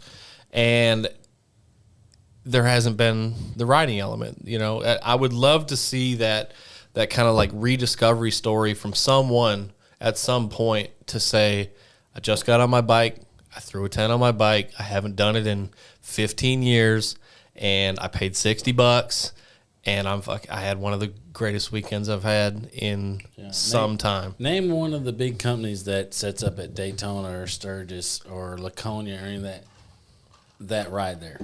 Name one. Yeah, I mean, Well, they can't. It's prohibitive, right? You have too much to bring. They're so big at that point. those events, though, to be fair, those events are for them to capitalize on. That's why sure. But I like they're this. not driving the truck. Yeah. They're not delivering all that's the bullshit. fair. They have a crew that does that. That's Why fair. Some of couldn't- those guys, like, so I do know this about like Ness, like Corey and Zach and those guys, and even like Yaffe, some of the hamster guys, they'll do a big ride together to Sturgis, even though.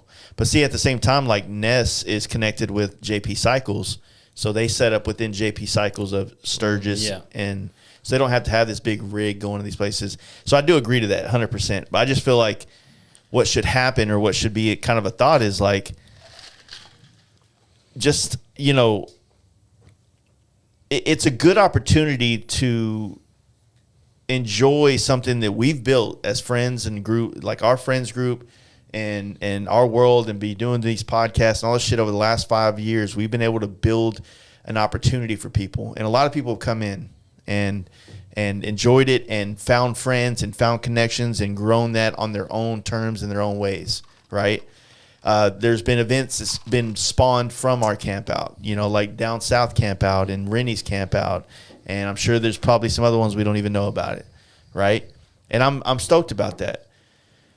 But the hardest part about doing this, and we can all attest to this, is like we're trying to keep it true to what it is and grow naturally, but stay away from going Hollywood or going corporate. full You know what I'm saying? Yeah. Right. Like, Because you know, then that would just put us in the same boat as Yeah. quite frankly, I don't wanna damn work. near everybody I don't wanna else. work. And that's when it comes to go there, I want to fucking party. Yeah, that's a good point too. and a lot of And- what we do, right, is pre-work, and Yeah. we're able to set it up in a way that once we get there, right, it is more of an enjoyable experience. But if it was, so I don't know, if you relate it to, I don't know, not a Sturgis, Daytona, not the major ones, but I don't know, even like a Born Free. Born Free is so far down that road, but they have, Born Free is a fully worked, staffed, insured, event. You know what Yeah. I'm saying? Like it is way greater on a scope than anything like Yeah. ours, right? I know for like the West Coast, they have what is it called? Kernville Campout. Yeah. That is, I would say, more in the same similar vein as ours, but they also have a pretty significant brand representation for sure. So it's, I don't know, like you have to find your kind of comfort zone and what you want to do, or really what you want out of your bike experience, and just make it work for yourself, right? I'm not saying camp out's for everybody, but for those that have made the effort to come out and that have actually experienced it, man, an extremely high percentage of those people have Come back. nothing but great things to say about it. So if you want to take not my word for it, but every fucking buddy else's, I encourage you to do so, because there's no other way to kind of get feedback on an event than direct from someone who has attended. Yeah. And what we've been saying from the get go is it's all about the ride there and the ride home, as Yeah. more as it is the hangouts at the campground. Absolutely. It's Yeah. getting out of your comfort zone. It's riding, putting miles on your bike, and being uncomfortable, you know, and meeting up with people on the road, and Yeah. Linking up. yeah, linking up. That's probably one of the funnest parts, you know. Should we speak about that a little bit? I guess I know we've talked about it over and over the years, but just kind of some of the fundamentals as far as like where it's located, Yeah, why it's located there, that type of thing.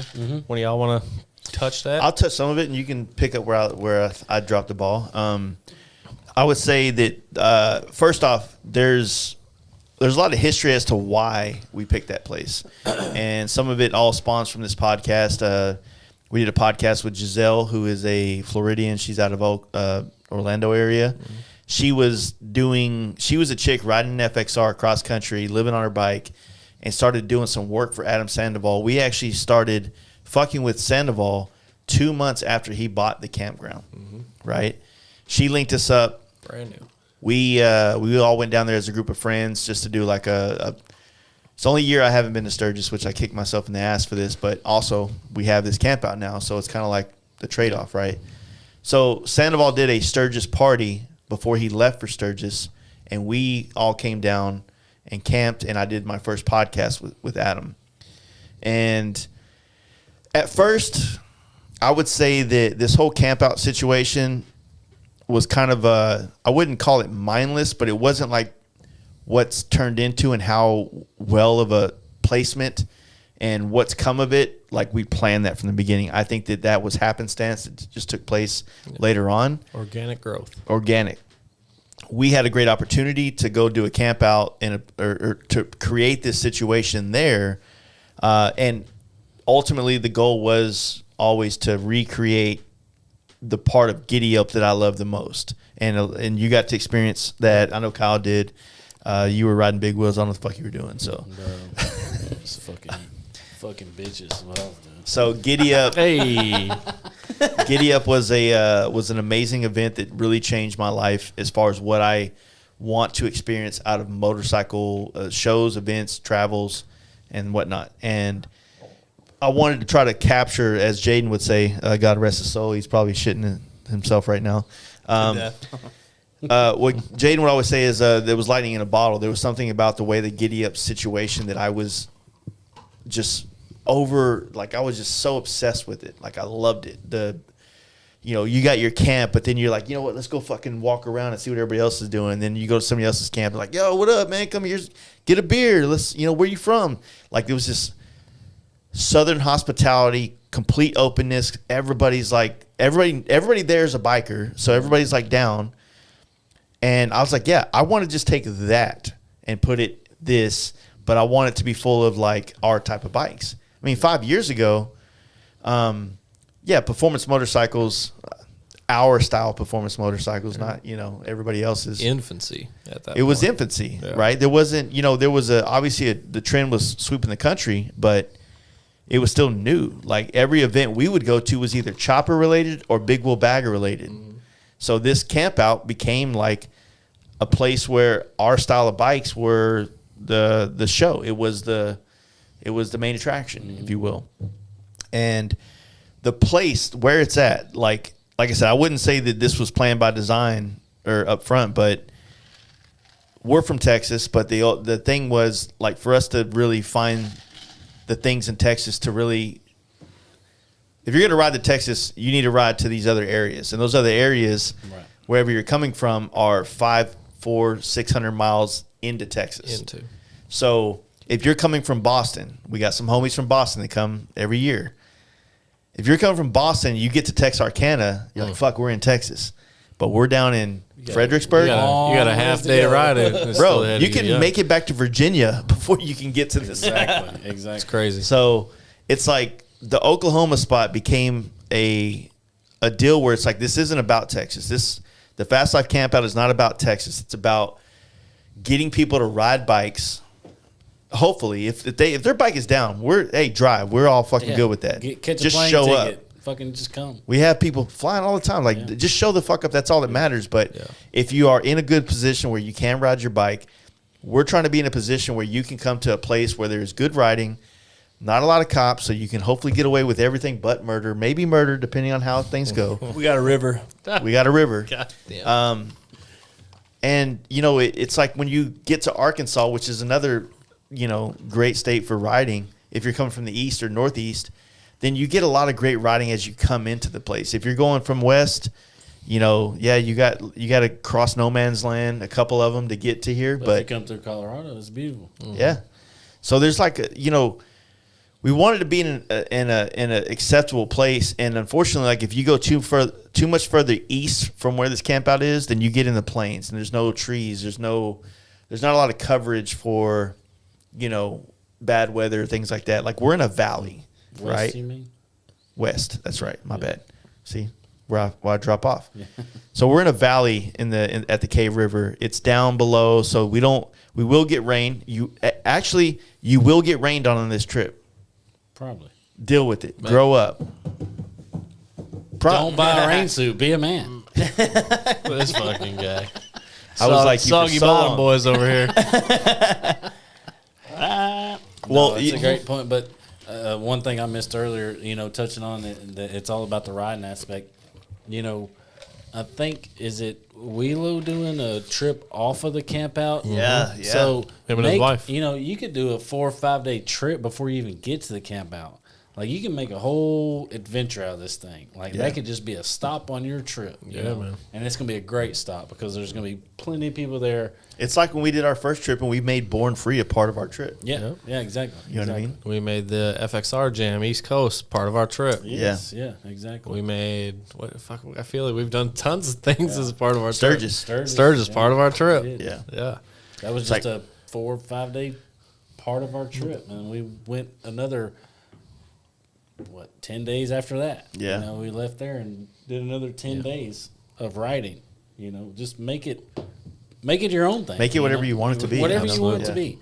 It's a great spot where there's going to be a group of people waiting for you with a smile on their face and a beer in their hand. That's a guarantee. Yeah. For sure.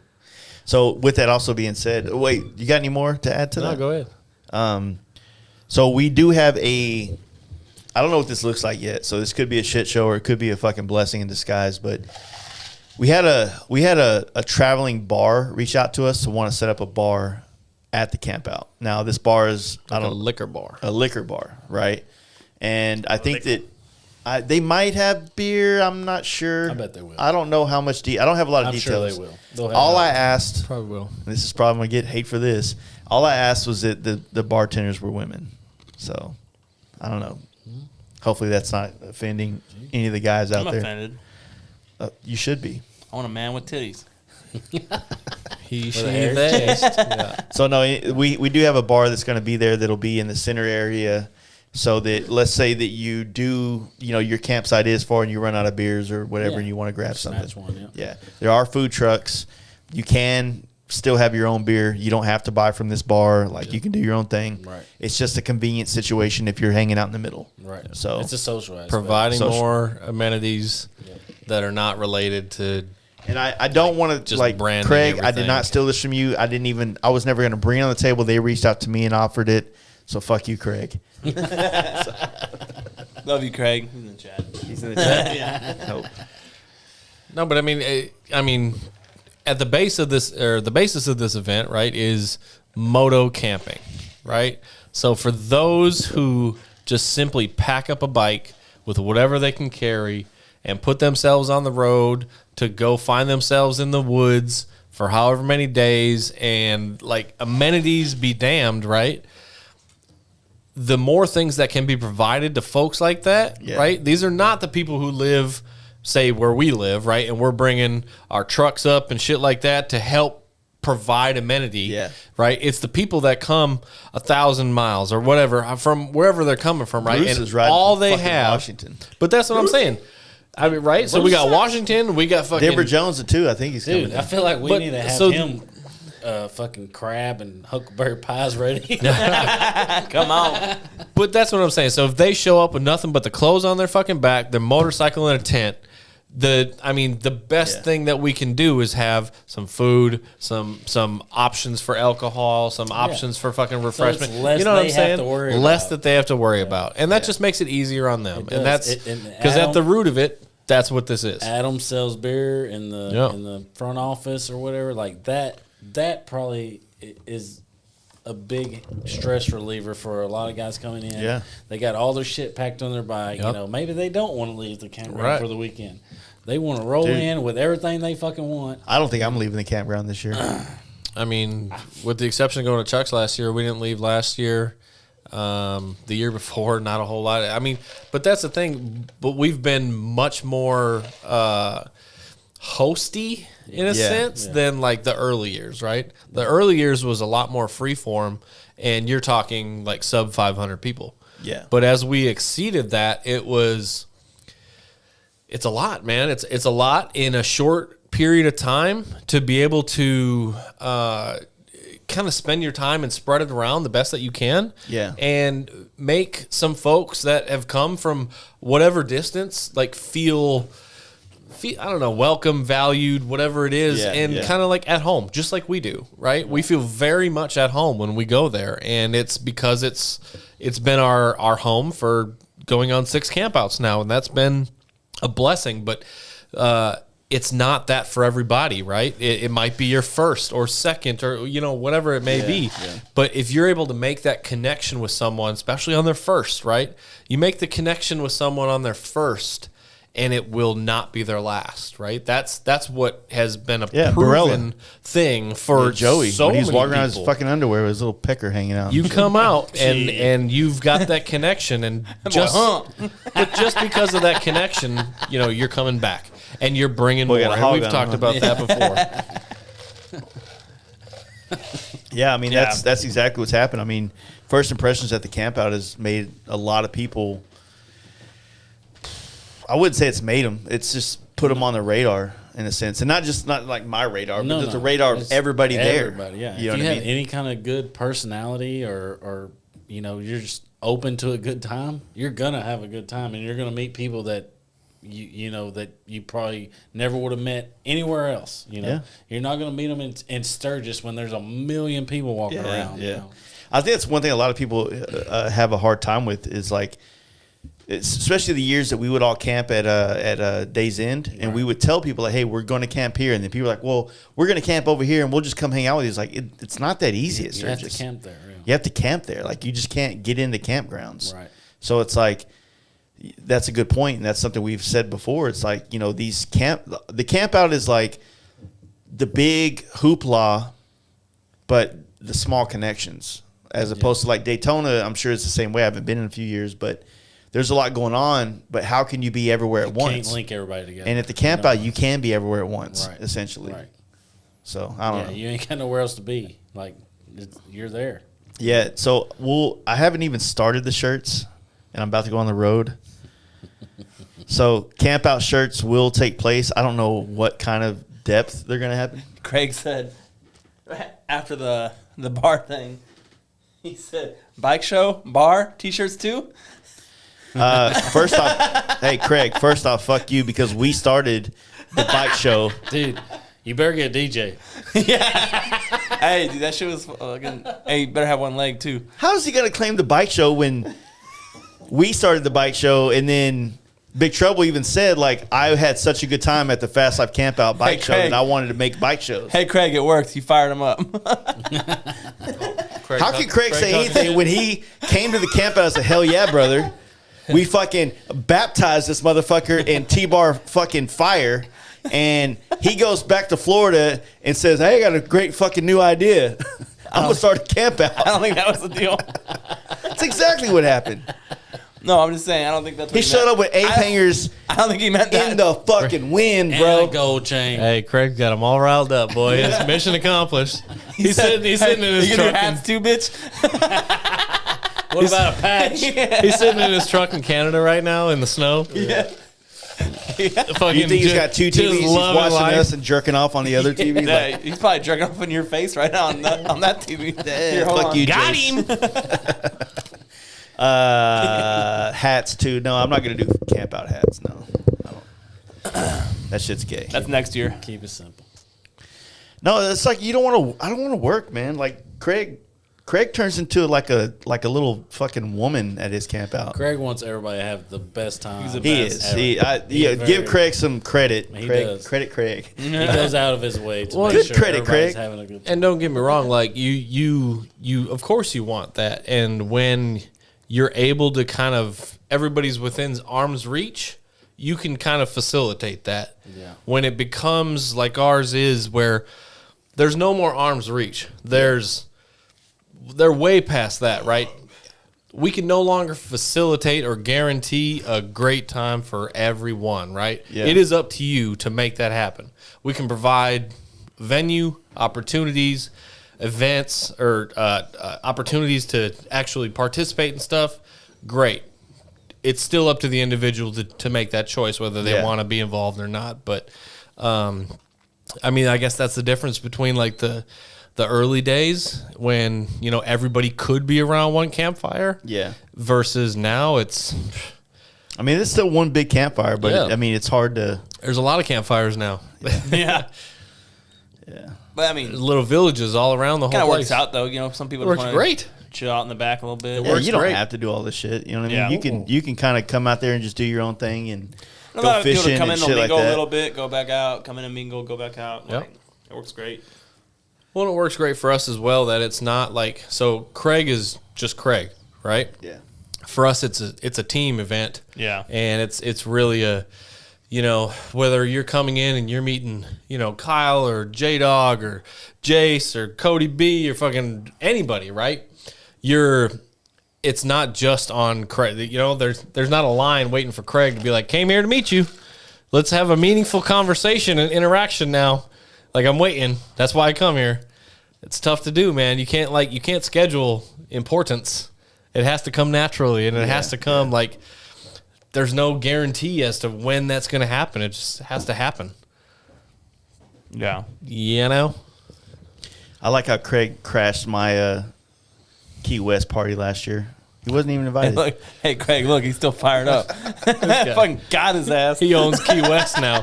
He has the keys, bro. The keys to Key West.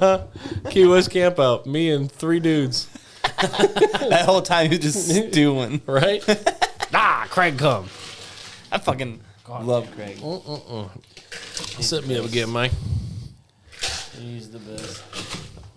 What, Kyle, has anybody said anything on there as far as what they would like to hear about or anything they're looking forward to, so on and so forth? Not really, just people telling fuel stories and shit like that. Saying So, looking forward to it.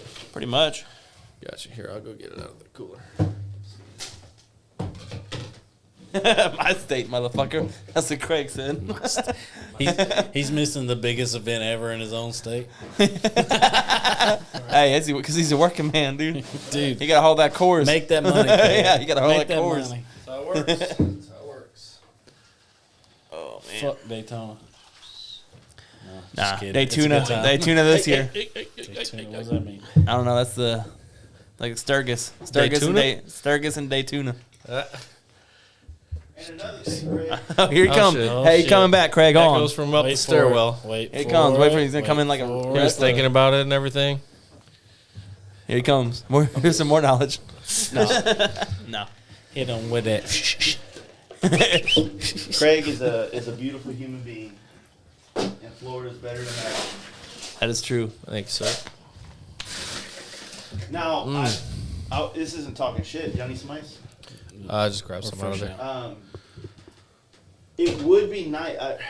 Hopefully, like Craig's Campout was. I had a great time last year. Yeah, it was fun. Other than the bed bugs. Hey, sometimes you get. He bed said, bugs. "Those are bed bugs. There's no. They'd be all over your house. Like, shut up. They were bed bugs. Anybody else have bed bugs? Well, nobody else fine. stayed in my room. I stayed in the tent with Boz. We were great. So your room's the only one that had bed bugs. Apparently. Hey, Craig probably did that because you're talking shit. Probably Craig did that to You me. might have got Probably got some So fire no, ants. I'm fucking with Chiggers? him. I don't know. It could have You been got anything. scabies, bro. Right? Probably from that fucking waitress. Probably drank too many Alabama Slammers. Dude. Well, that or I just had fucking a breakout of eczema. Anyway, no, I had a great time. The camp out last year was fun. It was a lot of good shit.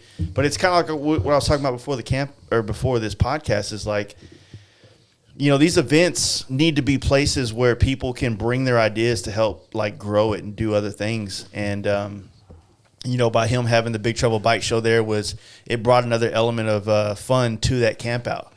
But it also took a lot of like work off of Craig's back to allow this thing to take place within the camp out so that it can go work smoothly. And that's kind of one thing. Same thing that's happening right now with us with the FXR tour and Born Free Texas. It's like, yeah, we could do the FXR tour and go find a building and do a show and try to get people from all the country to come to this one place for this one reason, or we can piggyback within something else. It's the same reason why we used to do the party here with IMS. Yeah. Right. You know, Right. There's more going on. We're piggybacking. We're kind of creating more value for somebody to come to this event. And that's something that I definitely would, I think we were talking about before. It'd be great to open up if somebody has great ideas they would want to do within our camp out. Right. I'm open-minded to it. I'm not saying yes. And I'm sure you all agree. Like, we're not just saying, No, do whatever the not fuck to you anything, want. yeah. For sure not. But if you have an idea that you want to fucking spearhead, I'm down. I'm down to hear it out and see if it's something that I think will fit in our brand, if you will. And, hopefully make some shit happen. I want people to feel like if they have ideas, they have a place they can make it happen, not always feel like they got to go do something else. You know what I mean? Maybe you want to do a ride where you get people to meet up from all over the country at this one spot, and you want to make your own kind of like 3 or 4 day trip to the camp out, and everybody has this experience together. Yeah. That's something unique and different. It could be for lack of a better term right now, it could be the My Machinist tour. You know what I'm saying? Mm-hmm. So, like, find ways that you can create something to help bring people together for you. Like, I'm down to support those type of I things. think Kyle and them do a good job. Yeah, of bringing yeah. all the homies from, Illinois, the Missouri. club style Illinois guys and Kyle, they link put on up. a good ride. Yeah, it's like there needs to be more collaboration and less like individual shit going on. There's not enough time in the year. We talked about at the beginning of this podcast. There's not enough dates for everybody and their fucking mom to have a show, a camp out, an event. Start working together. Put your pride aside, and work within each other and make things happen together. It's like, unfortunately, like our camp out, it was the first one of this mix. So I'm not fucking putting my camp out with the camp out at the quarry or some shit. You know what I'm saying? Right. So it's like, but at the same time, like if we have a solid amount of people showing up, then maybe we can open up the doors and allow someone else to create something in this world that we've created. You know what I'm saying? Oh, for sure. It does. And it's happened. I mean, multiple things have spurred off of this, right?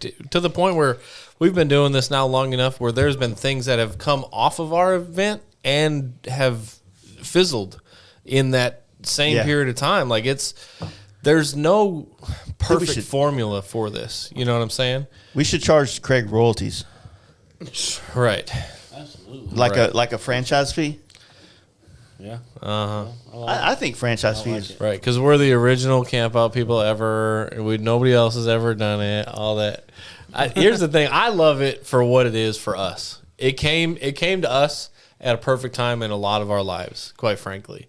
It came to us also when there was a big transition in style of motorcycle. Mm-hmm. And that doesn't happen very frequently. Yeah. Like the type of motorcycle that people gravitate to, like, I don't know when the last time that happened, but it's been a minute, right? Yeah. And we were able to kind of capture lightning in a bottle in a sense in that way. But so many people have come off of that and really, like, man, I don't know, kind of found their own niche in this world in a sense. And I love it, man. I really remember do. that time we like put that guy Sit Down Steve on the map? Just really brought that dude out of his shell and just let him see what he could, become. See, to me, don't get me wrong. The bigger names, if you will, bigger internet names, they're always going to be bigger names. It is what it is. The thing to me that I personally like about Camp Out more than anything, I love this, is the everybody else's. Mm-hmm. The people who, they don't have 20 years of stunt riding. They don't have 100,000 people. They don't have buttholes on their fucking internet every third week. They ain't been to prison.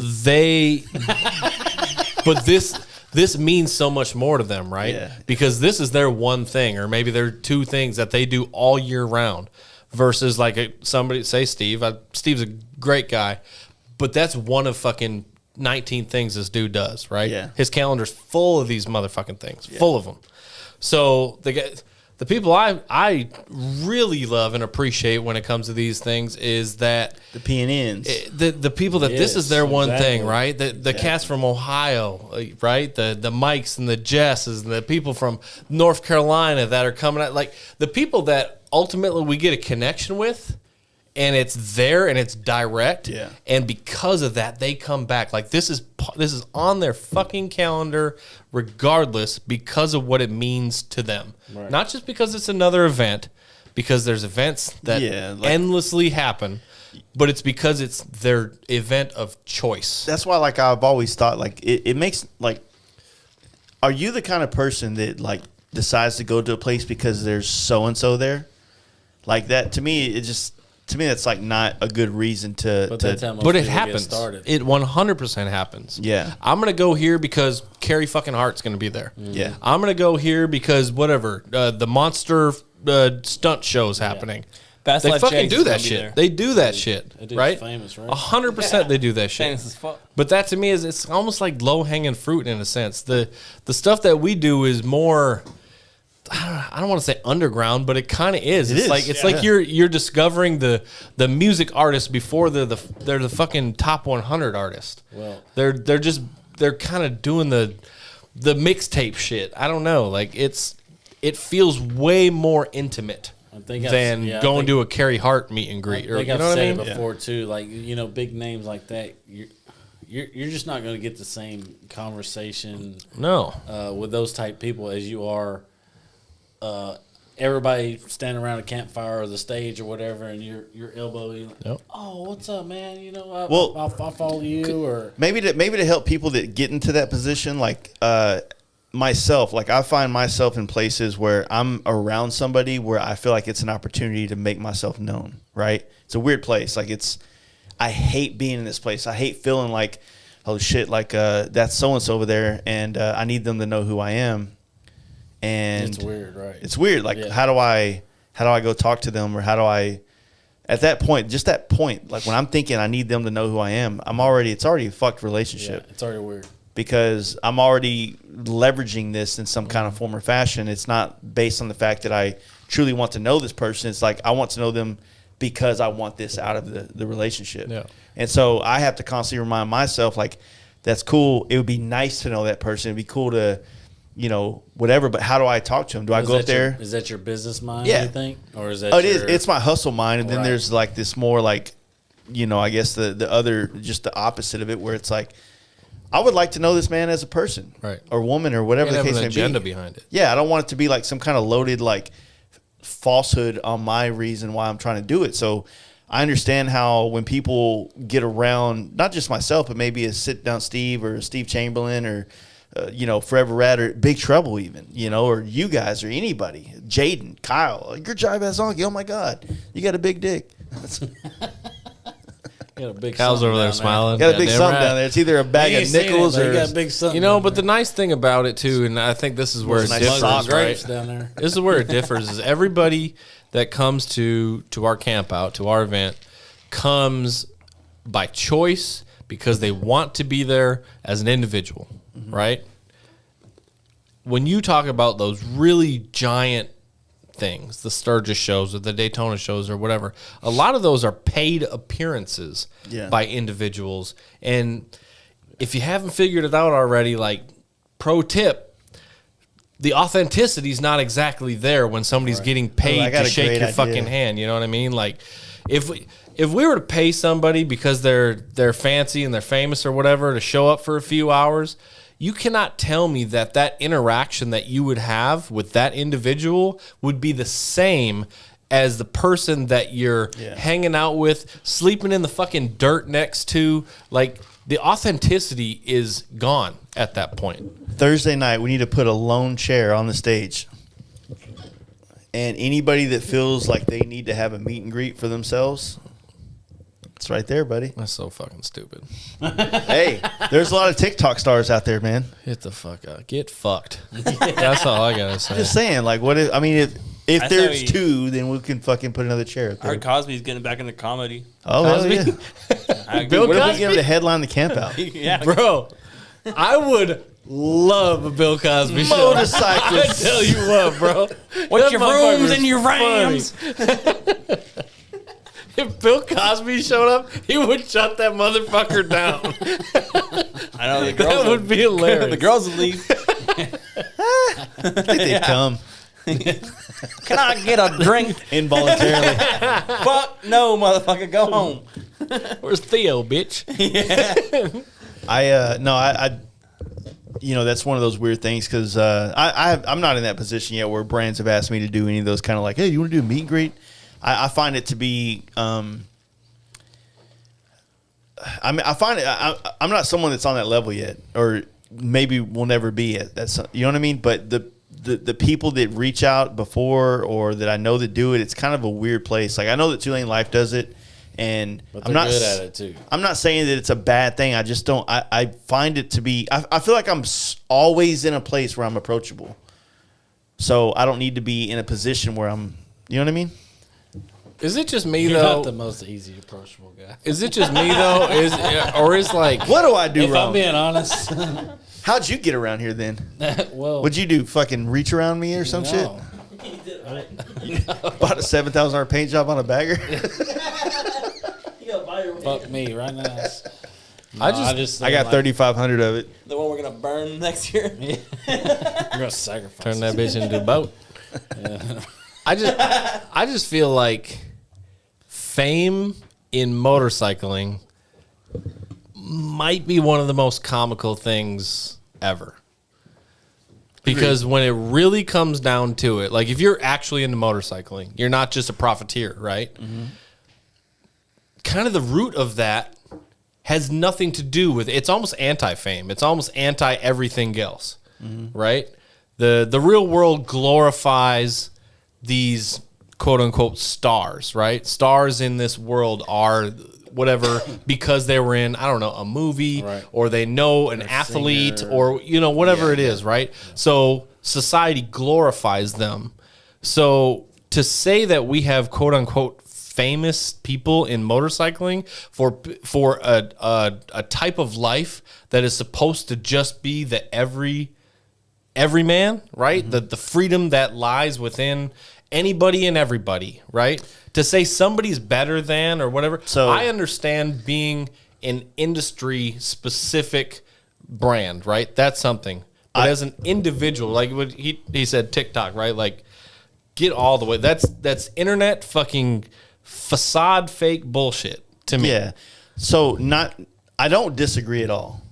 But I think there's like some caveats or there's some like loopholes in it where movies, like say you're a famous actor, right? Like and you're super famous, you've been in a movie, you've portrayed this character that somebody connected with. So that's always a weird situation. Like you're in love with an actor who was this person, but that's not who they really are. You know what I mean? Yeah. Music is another one. Like you love this band that creates this song that you love. But music is just like golf, right?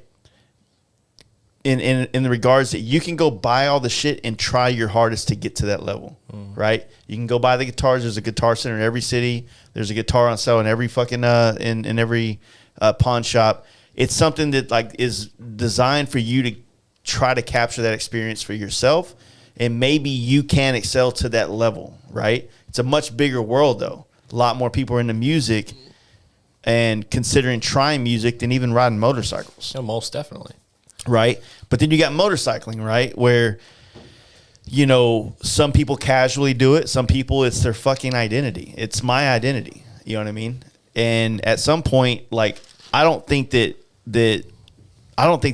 anything I do deserves any kind of special treatment over anybody else at this current amount of liquor I've had. Maybe a little bit more, and I'll be the completely different person with that. Close. He's Yeah, I'm going to be close. I'll be like, yeah, better- fuck y'all. Y'all owe me. You know? Bow down, motherfuckers. But the thing is like what the internet and what YouTube and all these things have shown us is that they've made air quotes like micro celebrities within these microcosms of the world.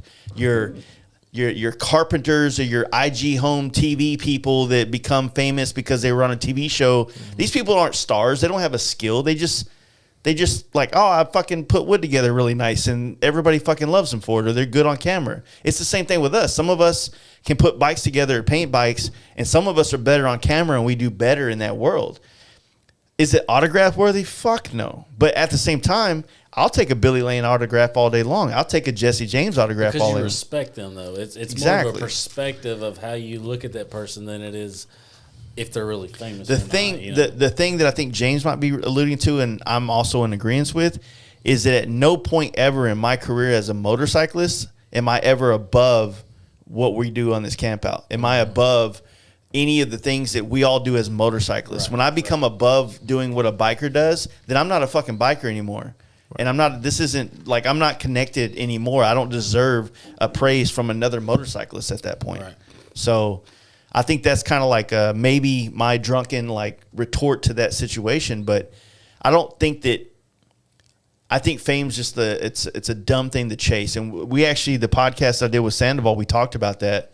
So when that releases, I think on Monday, people will get to hear that. But people that chase fame don't realize that fame comes from something that's already in you, not from something you're trying to grab. It's hollow. Right. Or they're in a lot of chasing it for ways. the wrong reasons. No, it's like, I think a more applicable term or phrase for maybe the differences in motorcyclists for those who maybe are able to do more, choose to do more, some who do less, like the weekend warrior versus the lifestyle guy versus the, say, scooter tramp Scotty, like 30 years on it, right? There's different levels. I think a lot of it probably has more to do with envy. Like I envy the ability to this, or I envy the ability to that, versus like this person is better than, right? A lot of that I think comes from just, it's almost like the grass is greener situation when you're sitting at home with your 5 kids and you got a rough job and all that. It's easy to be envious of somebody who doesn't have that, right? So you may think the grass is greener in their life, but in reality, it very well may not be, right? They may want your life. Well, they right? they have struggles that you're not even thinking about, too, Exactly. So I get what you're saying on that. Like, I think fame tends to come, like real world fame, tends to come out of accomplishment. Like I understand why Tom Brady is famous as fuck, right? Tom Brady. Get the fuck out of here. Anyways. Fuck you, Craig. I understand why he's famous as fuck, right? Because he is a very accomplished individual at what he does and what so many people envy, his profession, right? yeah. Exactly. And it makes sense why he would be a famous person. It doesn't make sense to me why somebody who does a TikTok would be considered famous. It doesn't fucking register to me because they haven't accomplished anything. They've done something that is got a lot of views clickable or watchable or whatever the fuck, Yeah. but it's so fleeting that there's no real accomplishment there. So I don't know. as far as a This is TikTok dumb person, rant, but yeah, as far as a TikTok person, I completely agree because I don't watch it, so I don't really understand. But I watch a lot of YouTube as well as you do, and I respect certain levels of what people do to YouTube to create what I enjoy to watch.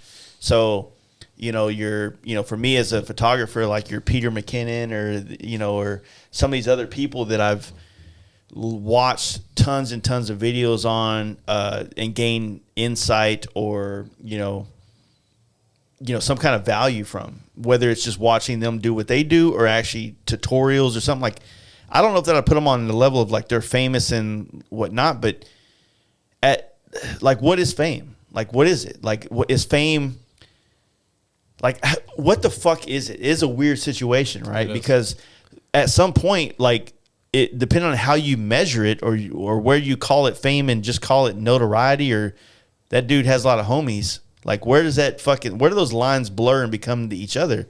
Because at the same time, I would say that within this world of motorcycling, there are a lot of dudes in our group that have fame, And I mean, fame within a small world, right? So it's like, oh shit, that's Big Will Cody on the red and white bike rolling by. That's James. That's Jive Ass Honky. Fucking everybody loves Dragon, so has no idea what he rides, but they just know that face and that fucking laugh, right? So it's like fame comes in all these different size packages. You know, the fucking, you know, what's all the different sizes at goddamn Starbucks? Right? The venti. Don't give me a I don't need. It's a large. Kyle could tell you. But anyway, No. For Oh yeah, yeah. I don't yeah. like. I think that it sounds super pretentious to call it fame. It's like, but what is it? It's something. If I'm sitting next to somebody and I go into a place in an airport and a motherfucker stops me and says, I follow you and I watch all the things you do, but they didn't stop the other dude over there. Like, there's a difference between the life that I'm living and that dude's life. Yeah, it's almost like a recognition in a sense. But then again, you know, in a common place like an airport, right, where everything's game. Right. But yeah, you take me and you put me at a bike night, different. Oh, Jace, man, love your podcast, love the paint, whatever. You take me and put me in a fucking business meeting at goddamn Wells Fargo and call me fucking a plant on the wall, dude. Yeah. I ain't nobody, right? But then you take someone within his company that has done something or is doing something or run something. Everybody knows his name when he walks in the door, blah, blah, blah, or her name, whatever. So there's like these different worlds. Is that fame? Yeah. Like where do you call it? Is it just notoriety from something that you've done within the world that you work in, or what? Because there is a difference between the two. You know what I'm saying? Like, Yeah. I mean, I'm not saying that point. you're better than or less than. I'm just saying, like, yo, like, I busted my ass and created something that people have enjoyed to watch, and you didn't. So we're not the same. But we are still men. Yeah. We still eat. We still provide for our families. On that level, we are all the same. Right. But if you want to swipe over to the next stat sheet, you know, Yeah. I've done more in this world if you want to play this game. Yeah. But So it's like a genre deal, maybe. it is. I wouldn't say that, like, Steve Chamberlain, same thing. Like, the dude is loved by a lot of people, myself included. But at the same time, it's like you put him in, you know, you take him to adventure motorcycle place, you know, adventure, They're not gonna know who he is. Who the fuck is Steve Chamberlain? Right. In that situation, nobody's gonna know. Same thing with me. So it's But you put us in this world of, like, Yeah. you know, it's like this weird, like, microcosm of our world that we've talked about a lot too. It's like we wake up and we scroll Instagram, and what we follow is our, like, worldview of, like, what's important or what's going on. You know, it's this brand, it's this brand, it's this thing, it's this thing, it's this. I'm into this type of bike, so I follow these type of people, and these people keep popping up, and they get a lot of followers, or they have a lot of followers, and all of a sudden I associate that with, like, success. And it's not the truth at all, because most people that I paint bikes for are 1,000 times more successful than me.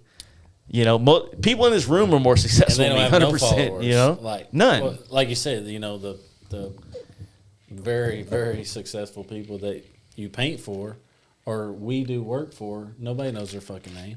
Yeah. You know. And that's kind of like one of those places where, honestly, if I had that opportunity, I wouldn't be chasing this other thing of, like, fame is a byproduct of what I'm trying to create. I'm trying to create a podcast that more people listen to and they love. And so the more people that like it, the more people know about it. And then as a byproduct, the more people know who I am. So it's not that I'm trying to be a famous person. I just want more people to listen to this podcast so that my guests get a better, they get a bigger opportunity to be heard in what they're doing. And so you're successful. Exactly. It's a byproduct of the things that I'm creating and doing. Right. As opposed to, like, I want to be super famous, so I'm going to start a YouTube to tell people about what I'm doing when I wake up every morning, my morning routine. Like, I'm not trying to do that shit. I am trying to do that shit, but But in the vein of podcasts, so. but like, I'm not trying to be famous. I'm just trying to capitalize on whatever this universe has given me opportunity wise. You know what I mean? So it's almost, I don't even remember how this started. I don't either. fame. I don't know how it started. So it's almost like, say in my company, Yeah. I want to be the best person that does my job. Yeah. You see what I'm saying? And if if I'm the best person that does my job in my company, people are gonna know who the fuck I am, right? Yeah. I'll be top dog of this position in my company. Yeah. Like that's almost kind of what you're saying, right? Like I guess you're not trying to half-ass anything you do in your life, and because you're not half-assing it, and maybe People know your name. also you're doing good at it, Right. and whatnot. Yeah, people are gonna know who you are within the world that they all came into. It's like, it's not like I'm like going out saying in downtown Dallas in the West End during a party or the Deep Ellum and standing on a thing going, "Hey guys, you should know me. I'm famous in certain circles." Drink another one. You'll do it. I will do it. That's right. This started by talking about Campout is the everyman campout. It's not the famous person campout. Yeah. Yeah. Got a little tangent. That's right. And we started talking about Jace's fame. It's the worst. Fucking fast like Jace. Well, honestly, man, like I guess to wrap it up, because James is ready to wrap that one up. Wrap it up, B. It's beneficial sometimes. There's a lot of opportunities come from it. Absolutely. Like we've enjoyed all places to benefited stay. from it. I've enjoyed places to stay on my own. I've enjoyed a lot of things that's come of it, but it's like it's not the reason why I do what I do. Absolutely. It's a byproduct of what I do. And I think that if whatever drunken thing I'm trying to portray to anybody that might be listening is like, if you do things passionately, people will take notice and they'll determine whether or not where to put what you do in what category. Mm-hmm. I don't think that people put me in some kind of famous category. I think just people put me in a category of he does something that I appreciate and I just want to tell him thank you. Mm-hmm. I appreciate you doing a podcast, or I appreciate you working with everybody to create these events, campouts and these other things that go on. It's an appreciation more than it is like you're famous. Right. So it's just a weird world because it can be fleeting. It can be kind of It can go to your head real quick. Oh, dude, it does all the time. Right. All the fucking time. Right. That's when we check you. Yeah. I need that sometimes. We know. That's But- why we're your friends. There's times where like I'm glad it happens. Like when me and Riley are somewhere, it's the best. Oh yeah. My son's like, You know bro. I'm famous, right? Hey, you gonna bring him to Campout this year? no, not this year. I was gonna have him run the podcast tonight, but Oh, you was thinking about it? yeah, I was thinking about it. No, not camp out. No, I don't think. At My what- daughter's at coming what- to camp out. Wait, Really? what? Yeah. Oh yeah, she's in Oklahoma now. Yes. Oh shit! What? Are you gonna have to be dad?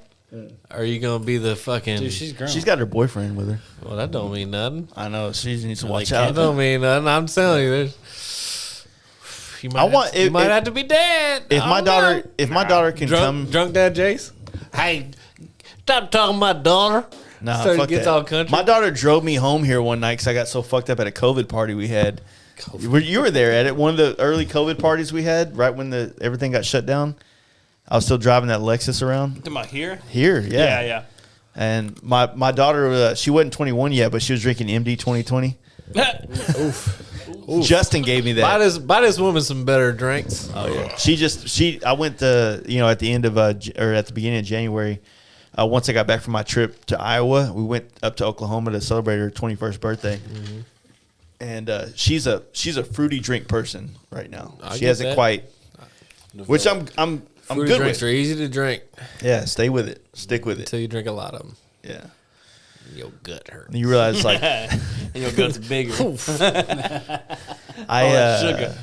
No, she said she wants to come to the camp out. I tried to get her to come the last couple of years, but I just wanted her to be exposed to like the world, in every aspect, And we'd be exposed. Well, to she's Jaden's about to fucking be penis. exposed. Yeah, I was gonna say Jaden's about to balls. Jaden's ass. No, one hey, it's not Jaden's balls. It's Captain Ulrich's balls. the yeah. fucking ding That dongers. motherfucker's balls hits the ground every time he comes up. Austin's a G. Chase's daughter's gonna be up on stage doing contests and shit. Yeah. She said to I'm me, trying to be involved. dude, she hit me up one day. Some dude was trying to hit on her through Instagram in hopes to like get a discount on paint for me. Damn. bro. Yeah. She sent me the messages and like he was like praising me and shit, but he's like, well, maybe if me and you are friends, you can help me get a discount on a helmet or Is he something. from like that. Oklahoma? I didn't see it, but I mean, my daughter's fucking 21 years old. Like a people woman. in our world are in that age range. You know what I'm saying? For sure. So We just happen to be on the upper end of it. Yeah. I wish I was her age. You mean The upper double? end of You it. mean almost double? Yeah, don't remind us. Shit. We just hired a guy in the shop. They hired him in at 17 years old, working fiberglass. I was like, does he call God you? Does he call you damn, boomer? dude? He's got all the fucking lingo, dude. Oh, that shit is cat, fam. Yeah, Get it's so wild, dude. That's about when I hired him at 19 at the same job, and here I am, fucking 14 years later. you believe it? Good Lord Almighty, Thank you. Lord Get a have government mercy. job at 17. dude. Yeah, no, he's crazy. yeah. That's what we tell him too. Like, hey, enjoy, you fucking idiot. For sure. You got the game genie to life right now, baby. He'll probably quit and fuck it up. Oh yeah. Nah, well, I don't know. Yeah, I don't know. You never know with those youngins. That's how I was too, though. You're I right. should have bought a house when I fucking first got hired on. Fuck yeah. Here I am 14 years later. Still trying. Shit's too expensive. Yeah. Right. Then got priced out. Yeah. Believe that. Well, yeah. So my son, he's turning 13 in April.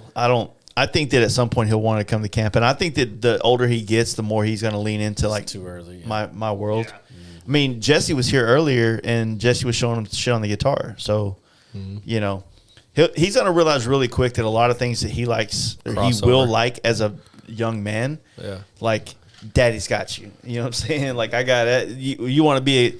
I'm going to do a podcast with a rapper next week. You like rap? I got you, bro. What do you want to do? You know what I'm saying? So it's like, I think he'll come around to more things, and I'm trying to push him into more like want to be a part of this whole like video process stuff. He did a great job with the Sandoval podcast.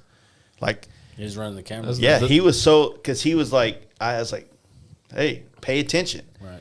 If he's talking, put the camera on him. There's only 2 cameras, so it's easy. Like, Right. Consider it a production. You are the producer of this Yeah. production. Yeah. but But that's he the did a thing. good He has job. to find, like, just like anybody else, right? He has to find the interest Yeah. himself. Yeah. You can influence to an extent, but like if it doesn't click, it don't click, right? Yeah. And some parents, they beat it into Oh, their they beat it kids. into you, and then That's they how fucking I hate did it. And then they hate it. Yeah. Right? Yep. Yep. I've seen it happen too many times with sports kids. Sports for sure. Oh, Their yeah. parents, they want to relive their high school days, and they try to beat Now, I it. as a- wasn't good enough, so you got to be better. Exactly. As a fan of those All right. parents, let me just say, if they make it, you're fucking welcome. Yeah, maybe. Your parents push you to be better at something, and then all of a sudden you're the best there ever was. Like, oh, fuck you, Dad. Shit, I'd rather have a relationship. I feel like it rarely happens. Fuck that. Give me that money. Nah, not for me. Give me Jesus Shuttlesworth. Y'all know who that's from? Absolutely. My man knows what's up. Yeah, he got game. He got game. That's the whole premise of the Goddamn movie. Denzel and Ray Allen. Yeah. You don't play with that one. Jesus, that's a good one. That's a good one. It's a really good fucking movie, It is a dude. good movie. Jesus. Like he's one of the only athletes that's actually. You know, done Kobe Bryant was supposed to do well. that movie? I believe it. So I Similar read a whole age. interview, or I read a whole thing where Kobe Bryant was supposed to play that role, R.I.P. but he was scheduled to be. Kobe Bryant was already on contract to do the next Space Jam, which was going to be a cartoon kids movie, right? So he got game.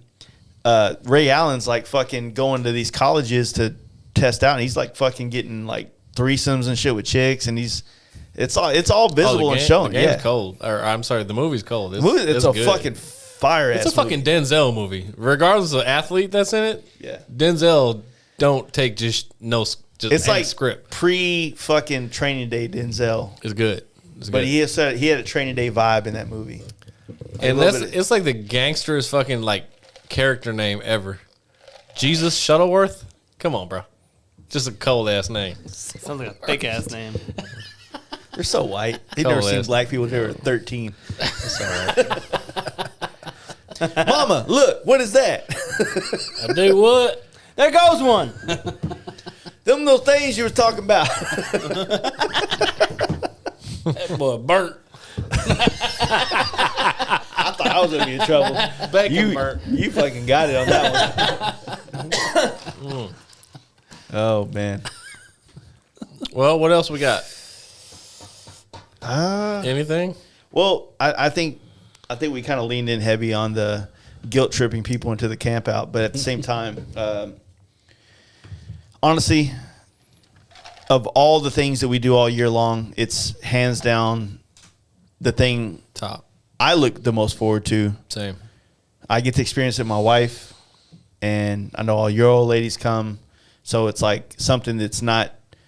It's not really. It's one of those things that lends itself to like bringing the old lady with you if you want to, and almost like it's getting to a point where she can almost have her own thing there. Oh, yeah. with Yeah, the 'cause other there's people that enough are there. chicks. Yeah, you know what I'm saying? I'm not going to say it's family friendly. It's moto family Dude hit friendly, me up yesterday. right? Hey, I'm bringing my kid to the camp. I'm like, That motherfucker better be ready, man. Somebody told you that? yeah, yesterday. Hope they You all. gonna see some spokes. Oh, Yeah. happy days. Might be dudes, folks. You never know. Well, Will that'll be be dudes. dudes, It'll folks. only be Will dudes, be dudes, folks. folks. It will only be dudes, You folks. better not be on the fucking Yelp the next day. Y'all need some ice? Whatever. Tell them to scram. No, we're out. We done run out of liquor. What's this? The apple gone. What's this about? Becker Creek. What's about Rebecca Creek? You better read. I'm gonna finish this one before I go. No, Rebecca's I know an old Becker bitch Creek. named Becky. Becky with the good hair. Is that what that is? Becky with the good hair. Why are you doing shots when you're supposed to be sipping? Lord. He's sipping. He's tasting. Cody was having a wonderful night until then. Now he's going down. Why the all of a sudden motherfucking y'all rabbit drinking hole whiskey? right now, Why bro. all of a sudden y'all drinking whiskey? Dude, Whiskey's the I've best. Dude, I don't know what it is. been- I love I'm just Crown like. forever, but Yeah, you On for this. sure. Like you've So always bef- been a vodka guy. So here's the thing. Tequila, Like, sorry, I tequila. used to be tequila. It has been a mainstay of mine for quite a while. But I used to be before beer, anything, all cocktails, all the time. It What is that cock? it was usually rum or vodka, and then it kind of graduated Kid drinks. to Yeah. tequila. What's the best rum I was about drink rum. to have? Bacardi Limon and Diet Pepsi. I was always a It's like Sailor Jerry. sneaky good.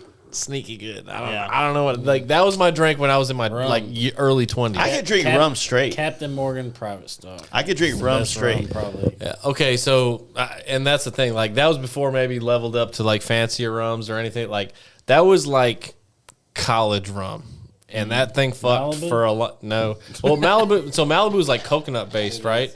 Bacardi Limon is obviously like a little lemon based, but I don't know that and Diet Pepsi like meshed together. So I drank that shit for Pepsi.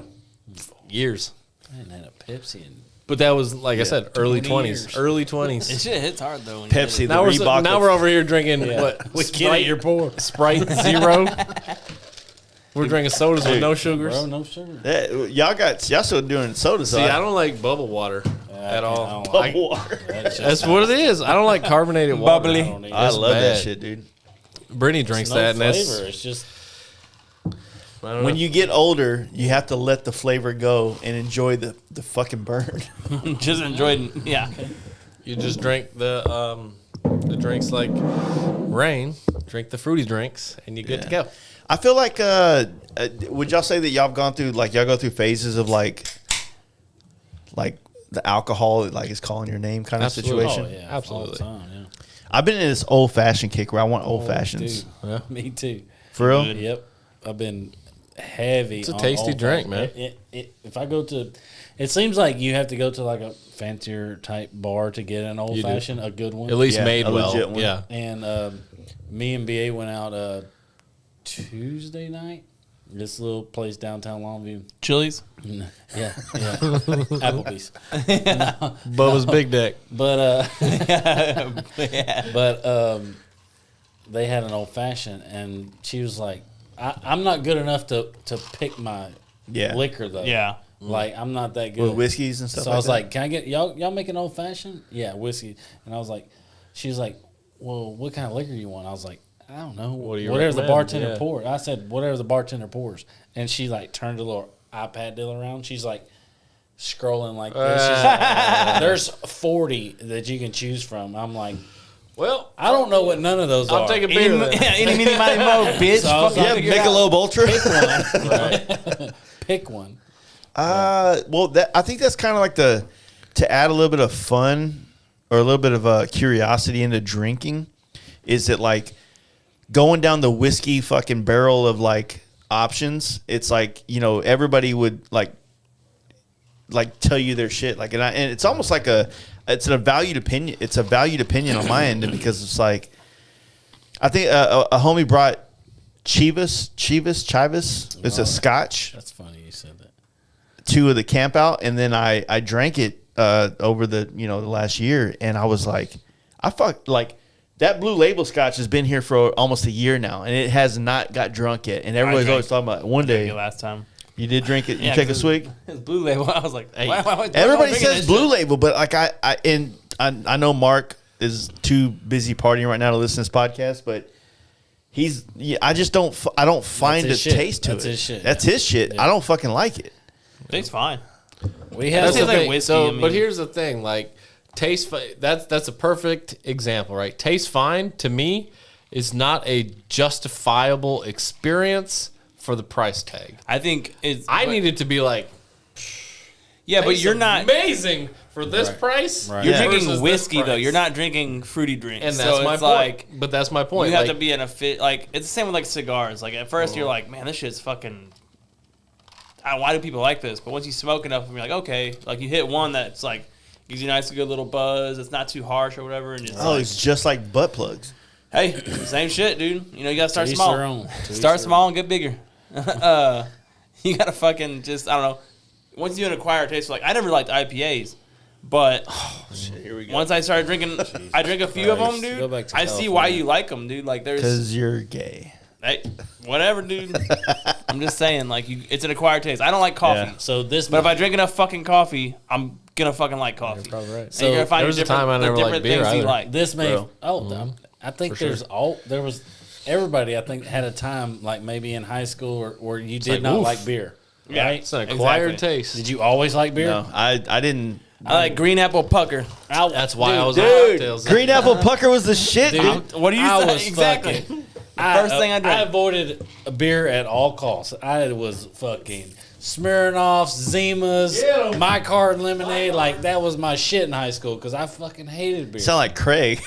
Hey, Yeah, he still Twisted drinks Tea that boys. shit. Yeah, he's still in that T bullshit. Dude, they got. But- they were hammering them last time. I don't know. So this may sound stupid too, but so people that like just drink straight whiskey on ice, like I can do to it. me, I haven't found one that tastes worth. I a can do fuck that. unless you have to get what Mark calls a little bit of that gravy going. Yeah. Where a little bit of that ice Yes. melts Yeah. with Yeah, the whiskey, yeah. and All then, of it for me. And then it's golden. It's golden. But I think to take straight whiskey and just sip it and like that's good. No, I ain't found a goddamn one that's So good. Jones and I were drinking one night out at the cigar lounge of all places. That's the only place he goes. Imagine that. But huh? That's the only place he Where's goes. that Yeah, true. fag been lately? He's been dead, bro. But we had a full bottle of Crown, and I had drinking enough like other harsher whiskeys, like, if you want to call it that, or heavier whiskeys, I guess. To where we started drinking that on the Like rocks. I regular was like, Crown? dude, that shit just straight Crown. And he got it as a gift or something. They had it there that night, and they're just drinking on it. And I was like, I'll take a cup. And we housed that whole bottle, and I was like, Yeah. okay, it was so smooth on ice, like it just worked. But so I can see why. It's got to have a little bit of. Oh shit, I mean, I got whiskeys, bro. So we got some Tully. Tully's pretty fucking good. that's your like Jameson, Tully. And see, Jameson's probably the worst thing I ever tried in my life. So I like Jameson. So- I like Jameson over Jack personally. Ooh, You want to try the Blue Label? I've had it 100 times, but I mean, I will do some if I can get some gravy with it. See, you're just trying to drink it for the money. Now, I forget. Dude, I'm so rich. Where'd that cup thing go? Oh, these mice? Scooper. Here. Well, yeah.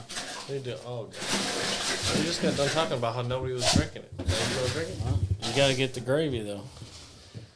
Those You remember how many? I'm good You remember as how shit. many of these motherfuckers we drinking tarpon sitting on Mark's porch that one night?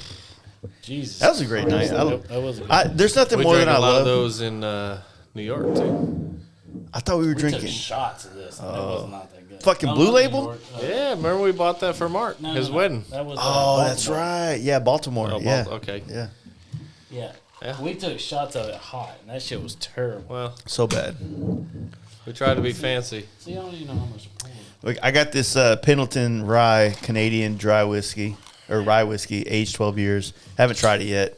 I've heard Pendleton, so it must be decent. And then I haven't had the good Rebecca flannel. Creek. I bought this for a guest that asked for it on the Hey, podcast. check this out. At the Polar Ride, God dang, I can't remember his name. But this dude bought a $50 shot, Oh my God. right? Yeah, I remember that. And Because- I took a little baby swallow of it, and Somebody come in it or something? decent.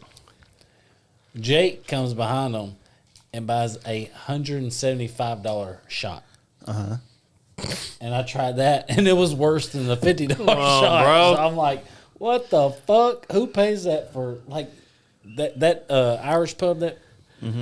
Oh that's yeah, the- because they had a Arbuckles. shitload that's the of one you whiskey, got to so- climb the ladder and get it Yeah. like off the top. Because they're top a shelf, whiskey like- bar. They were just trying basically. to figure it out. Yeah. Jake was fucked. Jake bought me this up. red breast, which goes fucking hard. Dude. Oh, did he? Honestly, I like this. I like this more than I like tried it. Jameson. If you want, there's still Let something me left. smell it. They It's all pretty smell fucking like good. He bought it shit. for me for my birthday. Wow. It smells good. And it's not like an over the top whiskey. Like I got some fucking Glenfiddich or some shit like that. However you say it at the house. It's like a $300 or $400 bottle that I haven't opened yet. Yeah. That one's actually not bad. Yeah. Smoother than fucking old Becca over here. Oh, Becca. Old Becky. Oh, Becky with a good Old hair. Becky. Becky with the good tits. I ain't trying all of them. But yeah, I don't know, man. I a couple of years ago, I remember I asked my wife, I was like, "How do you drink?" Because I've never been a shot person. I've never been able to take shots, and because like Mixed, maybe. I try to like smell it or taste it instead of just like letting it go down my Down throat. the and hatch, shit. baby. Down the hatch. And so she was like, "Well, you try it on ice." And like I tried a couple whiskeys on ice, and that's when I was really looking for a whiskey to like. And I think I even asked Jones, like, "What do you do?" He's like, I like Maker's Mark. And I tried it, and I was like, "Oh." And the same time, fucking Monty Roach was in town, and he told me his favorite was Jameson. And I was like, well, I'll try that. And it's just been like the go-to for me. It's my Dos Equis of whiskey, if you will. Yeah, it's a staple for a lot of people. Yeah. Corona. I hate Corona. Dude. Burrs. Corona's. Corona's for family. Yeah. I was, You think they're ever gonna make a good movie again? Ooh, Think Fast and they're done? Furious? They're done. You think they'll ever like circle all the way back to just like street racing and shit? no. Fuck. No, it's beyond it's that. way no. too far. You can't. It was cool. You can't go to during when it was space. cool. You can't go to space and then come back to Finally fucking. saw that. I'm like, no. You know what's sad is? No. As jokey as it's gonna be, I'm still gonna watch it. And that's what they rely on. I mean, Same with what else? Marvel- What, Same with Marvel. what else movies. have you been plugged in for 20 years? Honestly, I've hated you the whole time with your Marvel hate, but now it's coming to fruition.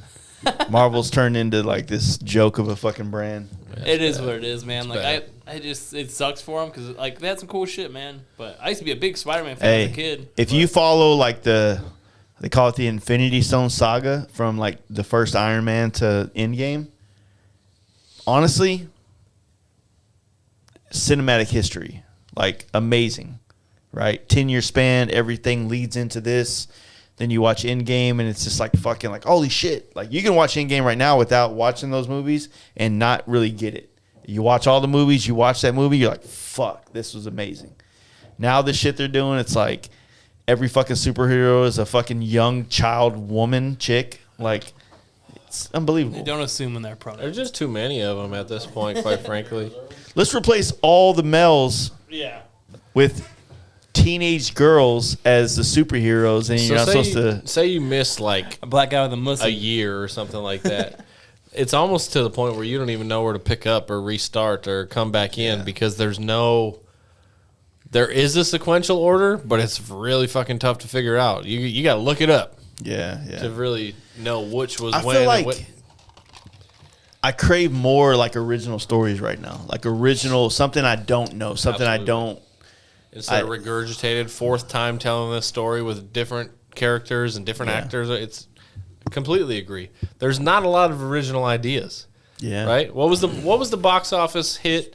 What was the box office hit of this year, right?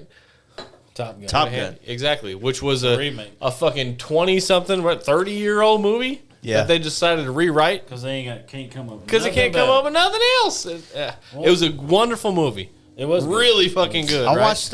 So I went down. Don't say that in front of Tomahawk. I went Tell down and was trying to look up movies that came out this year that won like awards. And did y'all see that one, that Banshees movie with like a Colin Farrell in it? No. It's Banshees of Yes, something. I watched it. it was good. I liked it. Scary movie. No, it's it like was- it's a slow drama movie, but I It's liked it. it's a dry comedy. So it's the same people that made In Bruges. It's based in Scotland, and In Bruges was super funny. That actually had Peter Dinklage in it. Never It heard was of just it. it's just really slow, kind of drama movies, but it's Basically, fun. the movie starts out this. It's like early 1900s, like 1920s. They live on this island in Ireland, right? And so, Island in It Ireland. is Ireland, right? Yeah, yeah. yeah, but it's still an island. No, I'm just saying. I connected to thought Ireland. it was Scotland. It was Ireland. Yeah, probably. It was Ireland, I think. But on the island, there's like they can see the war, like the what's the Yeah. Irish war that was going on, the fucking Catholics and the Protestants or something like Yeah. that. So you can see that going on. They can hear it. It's going on the mainland, but they live on this small island, and it starts out. And this is spoiler alert for anybody that's gonna fucking watch this dumbass movie. I like it a lot. You should watch it if you like. It starts out by Like this that. guy who is Colin Farrell, and he's going to find his friend to go to the bar, which every day they which go you to the hadn't bar seen in a together. while. Yeah. And the friend was ignoring him. And it comes to find out the friend was like, "You're just dull.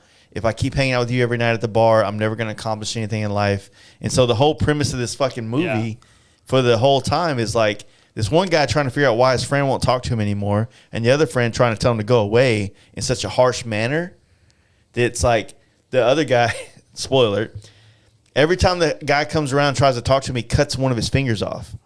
It says Just to try and make them stop. to make him stop talking to him. What the And he plays the funny. violin, which is obviously like the only instrument Irish people ever heard.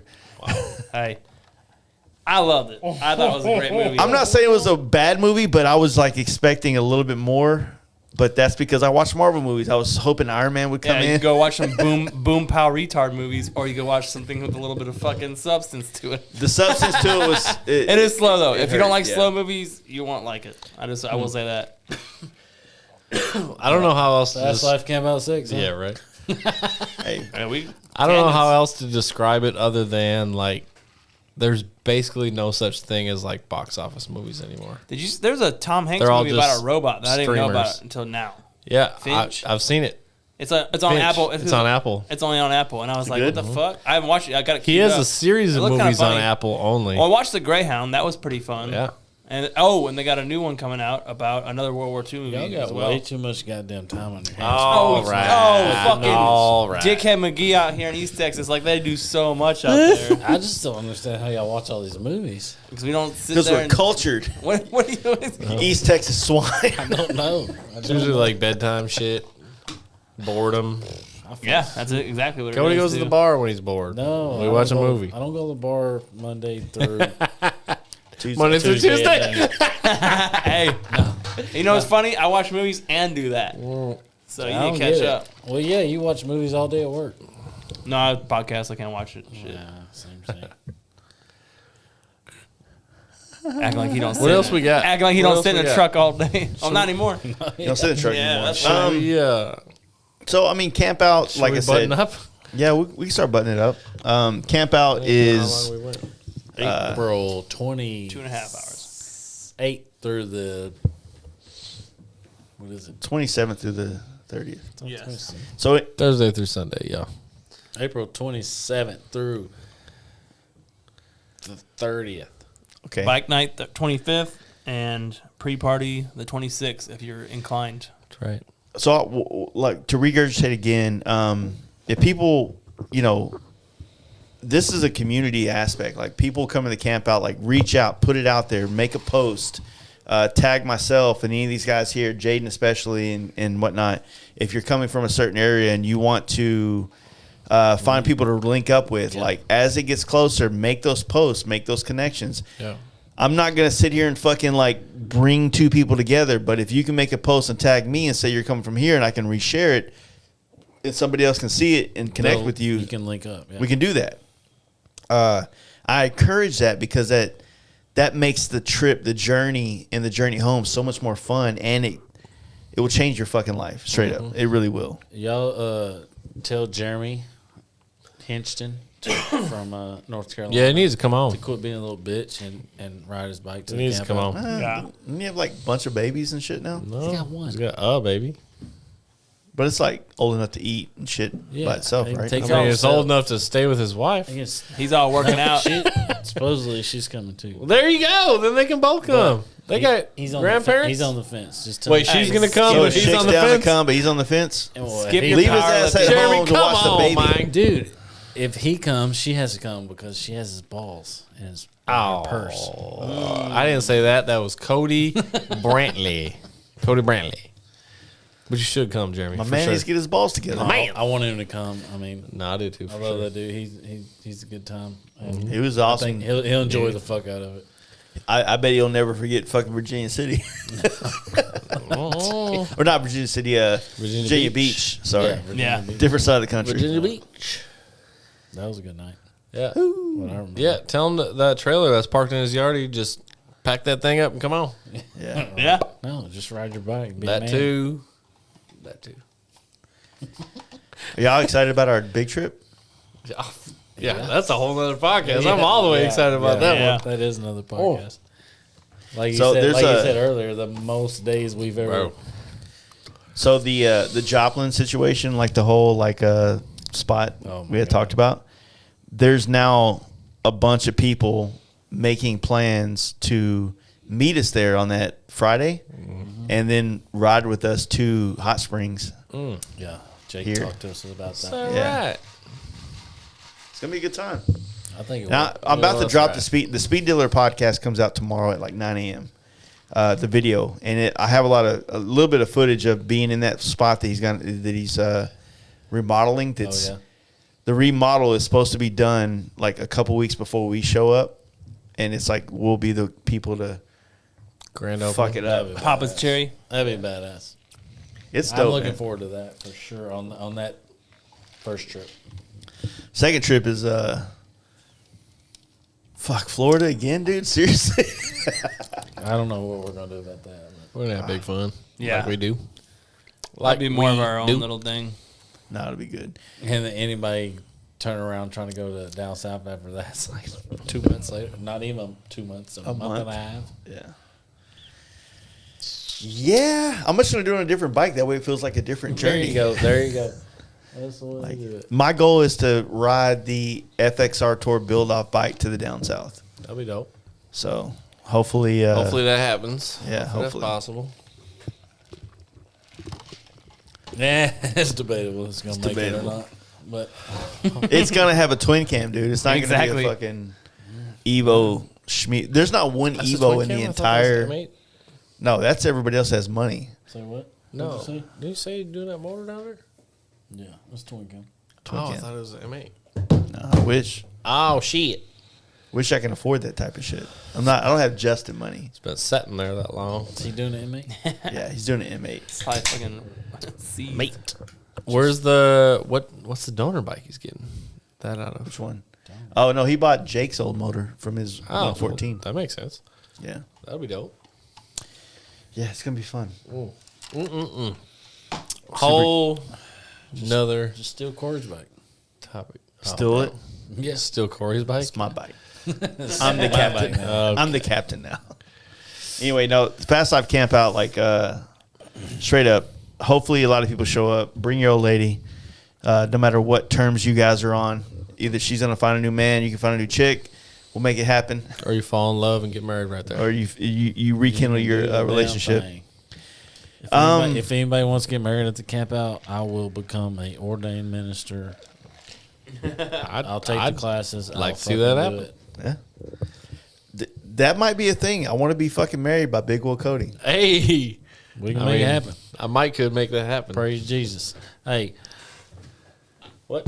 I clicked these heels twice. Nobody can see it. It's fucking He on. You had got to to. take them off. He had to. Bro, I clicked these heels twice. Man. It's fucking on. Ruby red slippers. I feel like Those ruby red some slippers. Lucifers over there. He's got them air Lucifers.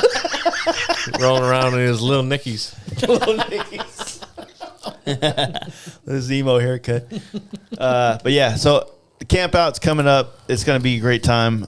If you don't show up, I mean, you can watch the reels. Yeah. They'll be there. That sounds. Or they won't. Have FOMO. That'll be And great. that just means we had a wonderful time like last year and we have no footage to show for Dude, it. honestly, a lot of the shit I've been to lately, Been all the way plugged in and not my capturing. phone never comes out, and I'm mad at it afterwards. But that's such a But sign during of the a moment, good I'm time, just man. like, I don't even give a fuck. It's about such a my sign of a phone. good time. Yeah. Put it this way, if you have nothing but footage, probably means you didn't have the greatest time. It's a blessing and a curse. It is. is. It is. Because it's a blessing on the back end when you get the footage or the pictures and the videos that you wanted. Not saying that you can't also enjoy the thing, but you have to almost be dual-minded in a You sense. have to make a conscious effort Yeah. to do them both. I got Or to capture this as well. you have to have somebody capturing it. Right. Yeah. Right. But then on the other end, it's like, yeah, you know, it's the one place in life I feel like it's totally fine to be selfish, to just enjoy a moment and let it be something that you remember and hope that somebody else captured it, or you got to be the guy that fucking, do that shit. Yeah, man. So Yeah. I don't know. Anyway, I think we're being real responsible right now. Goddamn right we A are. little bit. So let's go Where we get at? To Buffalo unresponsible. Wild Wings to get some more food and drinks. Buffalo Wild Wings. I'm hungry, dude. I'm so fucking hungry right now. Oh, you should have eaten before. I had a Snickers before. Why don't you order a pizza? How much? Where we at, Kyle? How much? We're at 2 hours 45 minutes. That's great. I think that's very That's respectable. a very responsible one. We had way I don't more remember beer the last and time- alcohol. That I remember last time we did one that was less than like 5 hours. So Yeah, this is all great. right. it's probably Jaden's fault. Well, Probably. yeah, Dave. You know what? Wait, Matter of fact, in the middle of a He a busted point, the door he like the starts Kool-Aid like, man, right? he starts doing like monkey noises and shit. Like, Yeah. he's like, "That's what you motherfuckers are like on the internet," or something. He just gets so Oh, aggressive with dude, it. that was a funny, I love epic it, dude. moment. Yeah. God. All right, Kyle. There's nothing on there. Nobody wants to talk. We're good. No comments. Just Craig. He's the only guy. Craig Sounds and fucking good. RD. Craig hanging talking out. shit in his truck. You guys excited about? Just excited about Hey, the campout. we're equally linking up and excited, stuff. man. Equally excited. Y'all come on. Can't wait to see y'all. It's going to be big fun, as you already know. We'll see you soon. So that one out there. You know it. See y'all guys at the camp out. Later. Motherfucker.